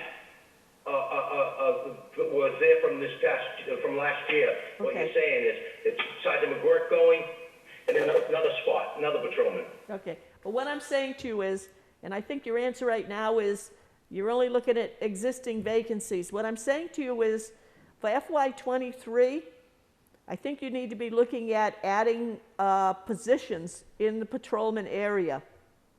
Just something to think about budgeting-wise. That's all I'm saying. I totally agree with you, Selectman Goulart. You are absolutely right about that. If I could get 5 more guys or 6 more guys, that would be great. Guys or girls? Ladies too. People. Oh. People. People, female and male, yes. They as well. Okay. Select board. Exactly. So, Chief, thank you so much. At this time, I will entertain motions from my colleagues to continue this on Tuesday of next week at 6 I so move. Second. Motion and a second. Any further discussion? Nope. Hearing none. Selectman Goulart. Aye. Selectman Pacheco. Aye. And Selectman Zagrafos is also an aye. Chief, thank you for your patience as we work through this. You know I appreciate it. Okay, thank you. Well, I just want to say, I will talk to Town Administrator Mike about those 2 we talked about. I will get in touch with him and we will sit down and talk about that. And we can get you some answers. I'll get you some answers. Thank you, Chief. Thank you, Town Chief. Administrator Mike is excited. Okay. I just want to say one thing, and I know it was fucking put before, but I just want to say something about Selectman Goulart. Is it all right if I say something? Of course. Sure. As long as it's not a SOB remark. So I've been here a long time, and you guys know that. I've been here quite a while. And I've worked with so many different selectmen, so many different faces, so many different personalities. But for her, she was one that if you needed some information or you needed to get some answers, you could go to her. She would get back to you right away. She would look into it, and she would either come back and say yes or no, or this is what you can do, and you can't do it. But she was a good selectman, I'm going to tell you right now, and I wish her a lot of luck, and thank you, Nancy. Thank you, Bob. I remember the time you wanted the cruiser, and I said no for the annual. Come back in the fall. You came back in the fall, and I said no. I can remember that. And then- I remember that one too. And yeah. then That was, remember, we got but some. we got over it. We had our ways, but we got over it. Hey, we had some unexpected funding, Bob, and you got your cruiser. See, that's right. The word you just said is exactly right. Hey, Bob, if I ever get to go back to Mohegan Sun again, I'll get those Krispy Kremes for the guys. Don't forget that either. Oh, okay. We'll see you Thanks, Tuesday. Thank you, Bob. Chief. Thank you. Thanks, Bob. All right, thank you guys. Thank you very much. You too, sir. So I want to expedite everything. Yes. So that we're not carrying it over to Tuesday. We need to stop having 5-hour meetings, and I would like to do that Absolutely. before the next chair is here, okay? So, Selectmen's reports. Anything? I don't have anything. No? And Town Administrator Mike, do you mind going back to the regular Zoom? Thank you. Next on the agenda is to review, discuss, and act a recommendation to appoint Planning Board and Zoning Board of Appeals Office Manager, Mrs. Carrie Easterday. And did we receive a letter? Yes, we did. So as of March 9th, 2021, we received a letter from Mrs. Easterday saying, please accept the attached resume as a formal request to be considered for the recently revised position as office manager for both the Planning Board and the Zoning Board of Appeals, and we voted on that recently. I suspect you'll find very few candidates with a background such as mine, and it's one I'd like to put to work on your behalf. As you'll see on the attached resume, I've worked in municipal government, resulting in an unusual level of expertise and administrative support. My experience offers you the opportunity to hire an individual requiring no training and who is comfortable and successful in overseeing the daily operation of an office. If you're looking for an experienced professional to provide superior service, you've found one. Thank you in advance for your consideration. And if you require any further information, please contact me. Sincerely, Carrie Easterday. And I agree with everything. Who did the interviews? Mrs. Brady? Yeah, I mean, I don't think there were interviews because she was the only in-house person, and I Okay. think we're just so familiar with Okay. her body of work and the success that she's had in not just the Planning Board office manager, but when she was the Board of Selectmen's administrative assistant before Mrs. Brady. Just a lot of success, a lot of good feedback that I've heard from people. So I'm comfortable to make this recommendation. Mr. Chairman, I move that we appoint Carrie Easterday to the joint position of office manager for both the Planning Board and the Zoning Board. I second that motion. We have a motion and a second. Do we have any further discussion? I just want to say sir. that she's a great candidate. I've Yeah. worked with her, and she's so pleasant to work for. She's very knowledgeable. Mhm. She's going to be excellent in this position, and I'm glad that looks like we're going to appoint her for this position. I'm glad she wants to do it, quite frankly. Yeah, So, yeah. And she was instrumental in giving the suggestion of, because I was talking to her, and this was a while back actually, about like the turnover from the ZBA office manager, and she had put this as an idea with Mr. Rhines, and I thought it was a good idea, and so here we are. And with that, if there's no further discussion, I will take a vote. Selectman Goulart? Aye. Selectman Pacheco? Aye. And Selectman Zagrafos is also an aye. Thank you, Mrs. Easterday, and congratulations. Okay, so we delayed the police lieutenant job description until Tuesday. I think that's fine. Yep. Discuss and act reopening town hall. Do we want to do appointment only and transition in starting April 5th, or do we just want to go to a full opening where residents wear masks, et cetera, et cetera? And I had asked you before we took a vote here tonight, just to simply please ask, gauge comfort level of our employees. I'm obviously not in the building that much, especially now that you're here, Town Administrator Mike. So what was the outcome of that? So to be honest with you, there is anxiety. As there is, everyone has different levels of anxiety with COVID. But so there was a few, there was did hear a few concerns, but overall, I mean, I think, like the employees in town hall, we at town hall, we, feel, that with, the social distancing, with, the barriers, the plexiglass, and the emphasis on mask wearing and social distancing that has been in place, combined with the cleaning that is being done on a very regular basis, that a full opening would be warranted on April 5th. However, I mean, I do understand, I mean, like in terms of the listserv of following, and actually seeing how other towns and other communities are implementing it. There are some communities who have been open and have been meeting live, for example, for a while. But there are other communities like Dayton who I think have been, much more responsible and cautious for both the health and safety of residents and employees. I do know there is a trend that some are opening on April 5th, and some are continuing to be appointment only as well. So my recommendation at this point is a full reopening, Mr. Chairman. But I also understand, if the board wanted to phase it in, I mean, I'm happy to work with anything. Okay. But Sure. I just want recommendation's everyone full. to know my iPad is dying, so we're really going to have to speed it up here. So reopening a town hall, sir, your thoughts? Yeah, I think I tend to want to do it in a phase. Okay. Appointments first, but I do think that by May 1st, when taxes are due, a lot of people like to come in and pay their taxes. We should be fully open at that point. And so hopefully people are going to, the residents are going to respect our request that people wear masks. So I think that's very important. So I think I'm leaning towards appointments.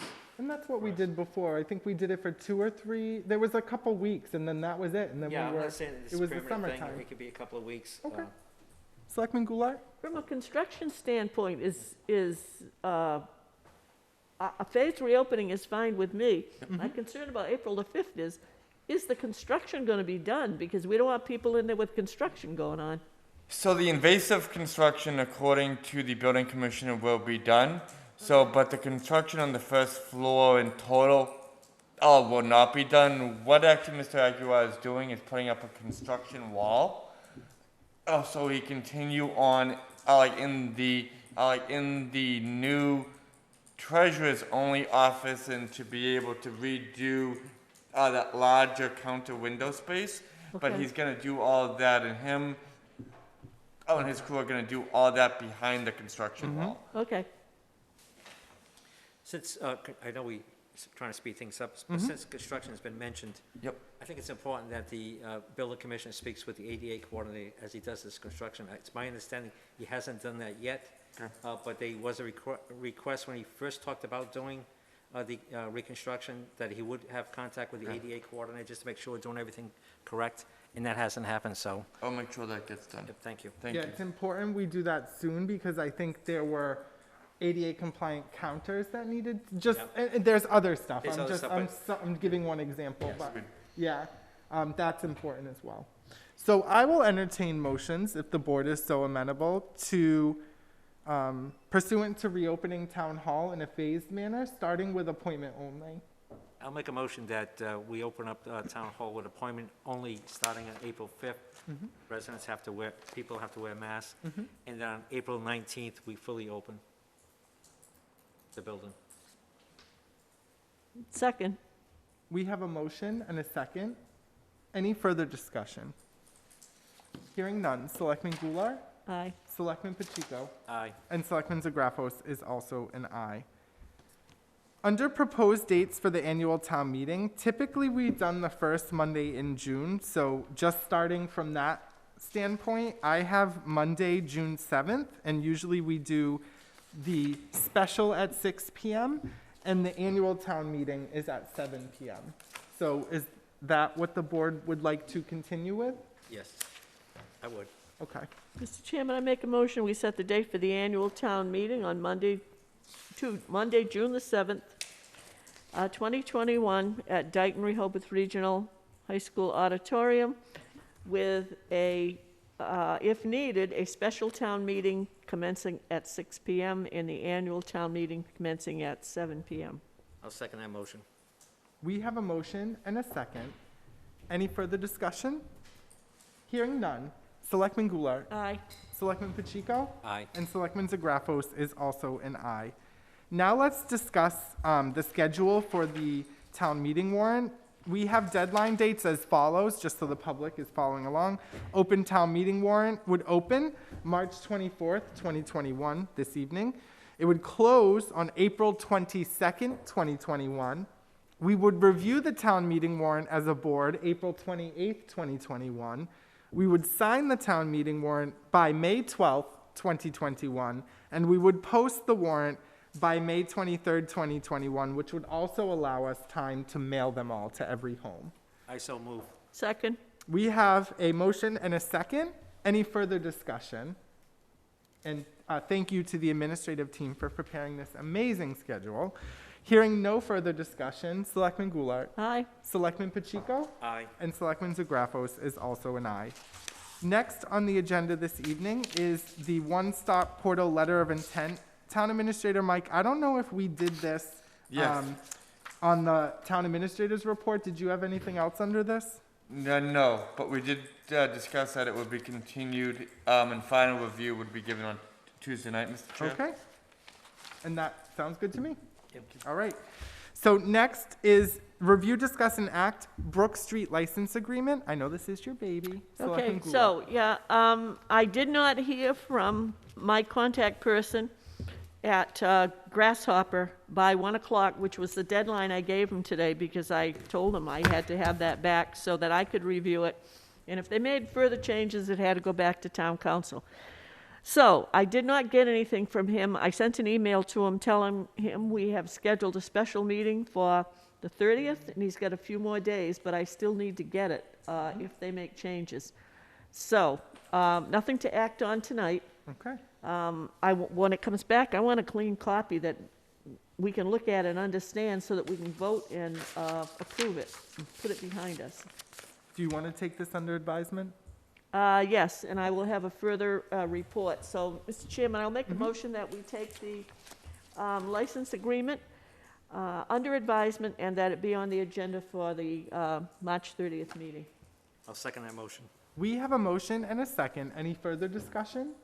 Hearing none, Selectman Goulart. Aye. Selectman Pacheco. Aye. And Selectman Zagrafos is also an aye. As soon as it comes out and it's in the form that we can look at, I'll have it emailed to you so you'll have it ahead of time.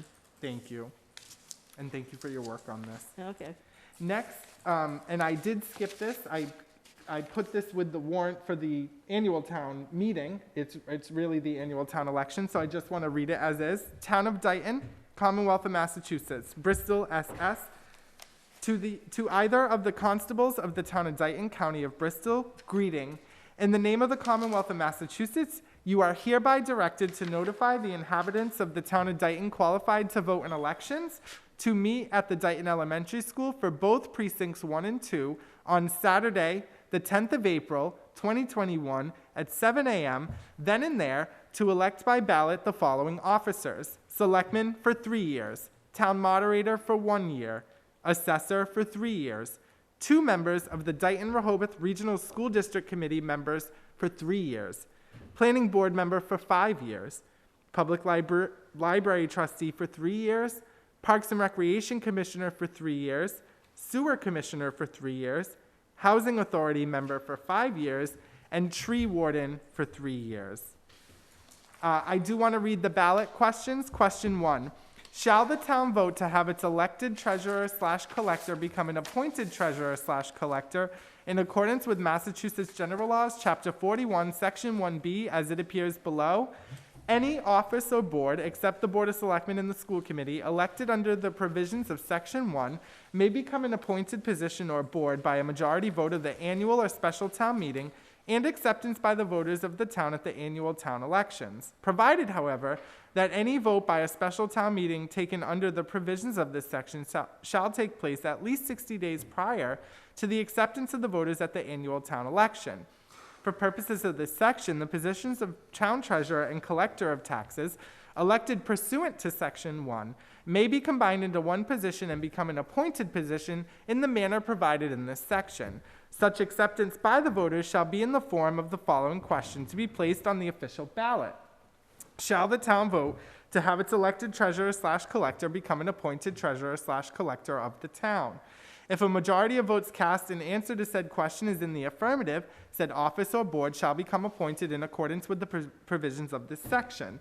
Any incumbent of such office or board serving at the time of acceptance by the voters shall continue to hold said office and to perform the duties thereof until the expiration of the term of which said individual was elected, or until said individual otherwise vacates such office, provided, however, that any individual elected to an office or board, which becomes an appointed office or board at the same election, under the provisions of this section, shall hold said office and perform the duties thereof until the appointment to said office is otherwise made under the provisions of this section. I feel like one of those radio people that gives you the terms and conditions at the end.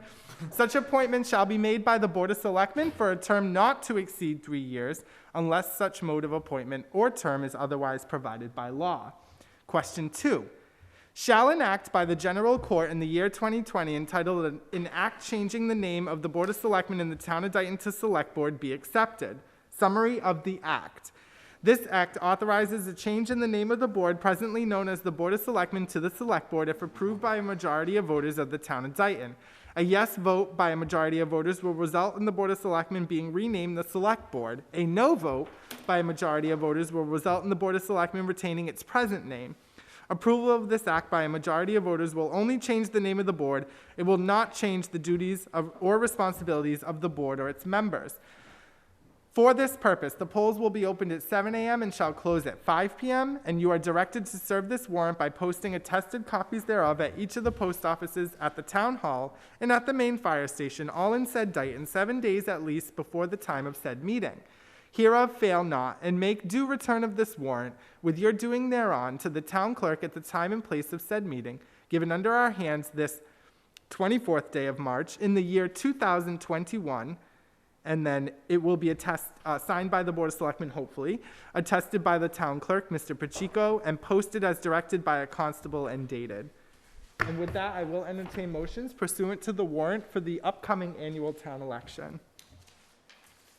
Mr. Chairman, I move that we approve and sign the warrant as read. I'll second that motion. We have a motion and a second. Any further discussion? I should say annual, warrant for the annual town election, Mrs. Brady. Mm-hmm. Thank you, Selectman Goulart. Hearing no further discussion, Selectman Goulart. Aye. Selectman Pacheco. Aye. And Selectman Zagrafos is also an aye. I will entertain motions, if it's okay to do it in one, to appoint Mark Pacheco to the following roles, and he is our new town clerk. Right. Constable, burial agent, agent to the Board of Health, municipal liaison to the Ethics Commission, the Massachusetts Ethics Commission, parking clerk, public records access officer, that's an important one, and also land use committee. So moved. Second. We have a motion and a second. Anything else under discussion? Keep up the good work, Mr. Pacheco. I'm here. A lot of people have given me feedback, and they're very pleased with the work you're doing, sir. Hearing no further discussion, Selectman Goulart? Aye. Selectman Pacheco? Aye. And Selectman Zagrafos is also an aye. Next, if you will so oblige the board, I will entertain motions to appoint Nancy Goulart. It's weird calling you Nancy Goulart, not Selectman Goulart, so I apologize. To appoint Nancy Goulart to the following roles: to continue duties on the Stormwater Committee, to continue the role on the Greater Attleboro Taunton Home Consortium, to continue her role on the DR Financial Advisory Committee, and to continue her role on the MMA, Mass Municipal Association Policy Committee on Energy and the Environment. I so move. We have a motion, I will step down and second that motion. We have a motion and a second. Anything else under discussion? Thank you for even wanting to continue, Selectman Goulart. It's greatly appreciated, not just by us, Stormwater. but by residents as well. You gave me all this stuff, I gotta do something. Hearing no further discussion, Selectman Pacheco? Aye. Selectman Zagrafos is an aye. Selectman Goulart? I will vote aye. Okay. And correspondence, will one of my colleagues read the letter from Enbridge regarding Algonquin I gas have that clearing? here. Notice to landowners, this is from Enbridge, which is Algonquin Gas Transmission. They're responsible for all those natural gas pipelines that you see, not the ones out on the street, but the ones that are the ones through the easements, through land. To whom it may concern, Algonquin Gas Transmission LLC, Algonquin, is an interstate natural gas transmission service company. It's a transmission company that maintains and operates pipelines through the states of New Jersey, New York, Connecticut, Rhode Island, and Massachusetts. These natural gas pipelines are subject to exclusive federal jurisdiction under the Natural Gas Act, 15 U.S.C. Section 717-71-717W. Furthermore, the safety and maintenance of its facilities are also subject to exclusive federal jurisdiction under the Codified Pipeline Safety Act, 49 U.S.C. 60,101 et seg. The Recodified Pipeline Safety Act, the Safety Act, vests exclusive regulatory power as to the safety of interstate natural gas transmission lines in the U.S. Department of Transportation and Federal Energy Regulatory Commission. The Safety Act regulates the design, installation, inspection, testing, construction, extension, operation, replacement, and maintenance of pipeline facilities. Algonquin has been acquiring easement rights since the 1950s, which establishes restrictions necessary to maintain and operate that pipeline safely. It is imperative that our access to maintain and operate the pipeline is not blocked or impaired by objects that would limit equipment and vehicle movement in a critical situation. Algonquin also relies on aerial patrol to monitor construction activity on or near Algonquin's right-of-way. A well-defined aerial view of the right-of-way is essential to the safety program. Algonquin is presently clearing/cutting trees and brush within the right-of-way limits located on or near your property. Your cooperation in this program is essential to the safety of Algonquin pipelines. Fence gates within Algonquin's right-of-way should be unlocked to allow access. Please be advised that fences installed within Algonquin's right-of-way must, underlined must, be approved prior to any fence installation. If you have any questions concerning Algonquin's tree and brush cutting program, please don't hesitate to call our Westwood office at 508-938-7728, Monday through Friday, between the hours of 7 a.m. and 3:30 p.m. Yours truly, Kathy Aruda, Lands and Right-of-Way Advisor, and there's another phone number here. So if any of you have questions about pipelines or any gates you may have installed, we have information where you can contact Algonquin. Thank you, Selectman Goulart. We don't have any acknowledgements, so under minutes, I will entertain motions to accept for review the Board of Selectmen's regular meeting minutes of March 10th, 2021. I so move. Second. We have a motion and a second. Any further discussion? Hearing none. Selectman Goulart. Aye. Selectman Pacheco. Aye. And Selectman Zagrafos is also an aye. And I will also entertain motions to approve the Board of Selectmen's regular meeting minutes of February 24th, 2021. I so move. Second. We have a motion and a second. Any further discussion? Hearing none. Selectman Goulart. Aye. Selectman Pacheco. Aye. And Selectman Zagrafos is also an aye. Selectman Goulart, will you apprise the board of the approval of the warrants for the last time? I don't have the numbers. Oh, You don't have any? No, there was nothing on my package. I love how it's always a sticky. That's my favorite part. Also, who is going to do this when Selectman Goulart? You Selectman Pacheco. Okay, all right, fine. It's a tall task. I'm going to get the Post-it note before the meeting. I see. So just the 17th? Okay, just St. Patrick's Day. Mr. Chairman, I move that warrant 38A-21 in the amount of $90,927.65 payroll. 38B-21 in the amount of $244,927.54.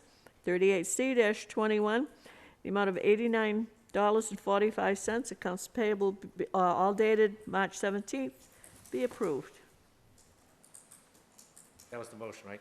I'll second. It's been a long night. No, it's Second okay. that motion. I was like, oh no, no, we're gonna have an argument. No, I'm just kidding. Here, we have a motion and a second. Any further discussion? Nope. Hearing none. Selectman Goulart? Aye. Selectman Pacheco? Aye. And Selectman Zagrafos is also an aye. And with that, do we have any further public input? Anything that hasn't been said before? Anyone that we missed? I just want to thank everybody one more time. Thank you for the beautiful flowers and for the gift. And I should have said this when I read the names. I considered it an honor to be able to read the names of our residents who have passed, and I hope that that continues. And I just think it's important to the families to know that there's recognition at the end of someone's life, just like during and at, beginning. So anyhow, thank you very much, guys. Thank you for everything. Yeah, we appreciate So you. I thought of the same thing when you decided not to run. Is it you that comes up with that list, Mrs. Goulart, or is it Karen or Leanne? Who I comes up think with sometimes you Well, do. You'll if I send see in it in the clippings. paper, I send it in, and then if, yeah. And sometimes if we don't, on the rare occasions, when we don't have anybody, we always check again with the town clerk, just to make sure. Okay. Thank you. Yeah. Thank you, Selectman Goulart. Hearing no further public input, at this time I will entertain motions to adjourn. I'll make a motion to adjourn. Second. We have a motion and a second. Selectman Goulart. Aye. Selectman Pacheco. Aye. And Selectman Zagrafos is also an aye. Thank you, Cable, for being patient. We appreciate you, and thank you to the residents of Dayton. Have a wonderful evening and be safe. Axel. No, you're fine. Thank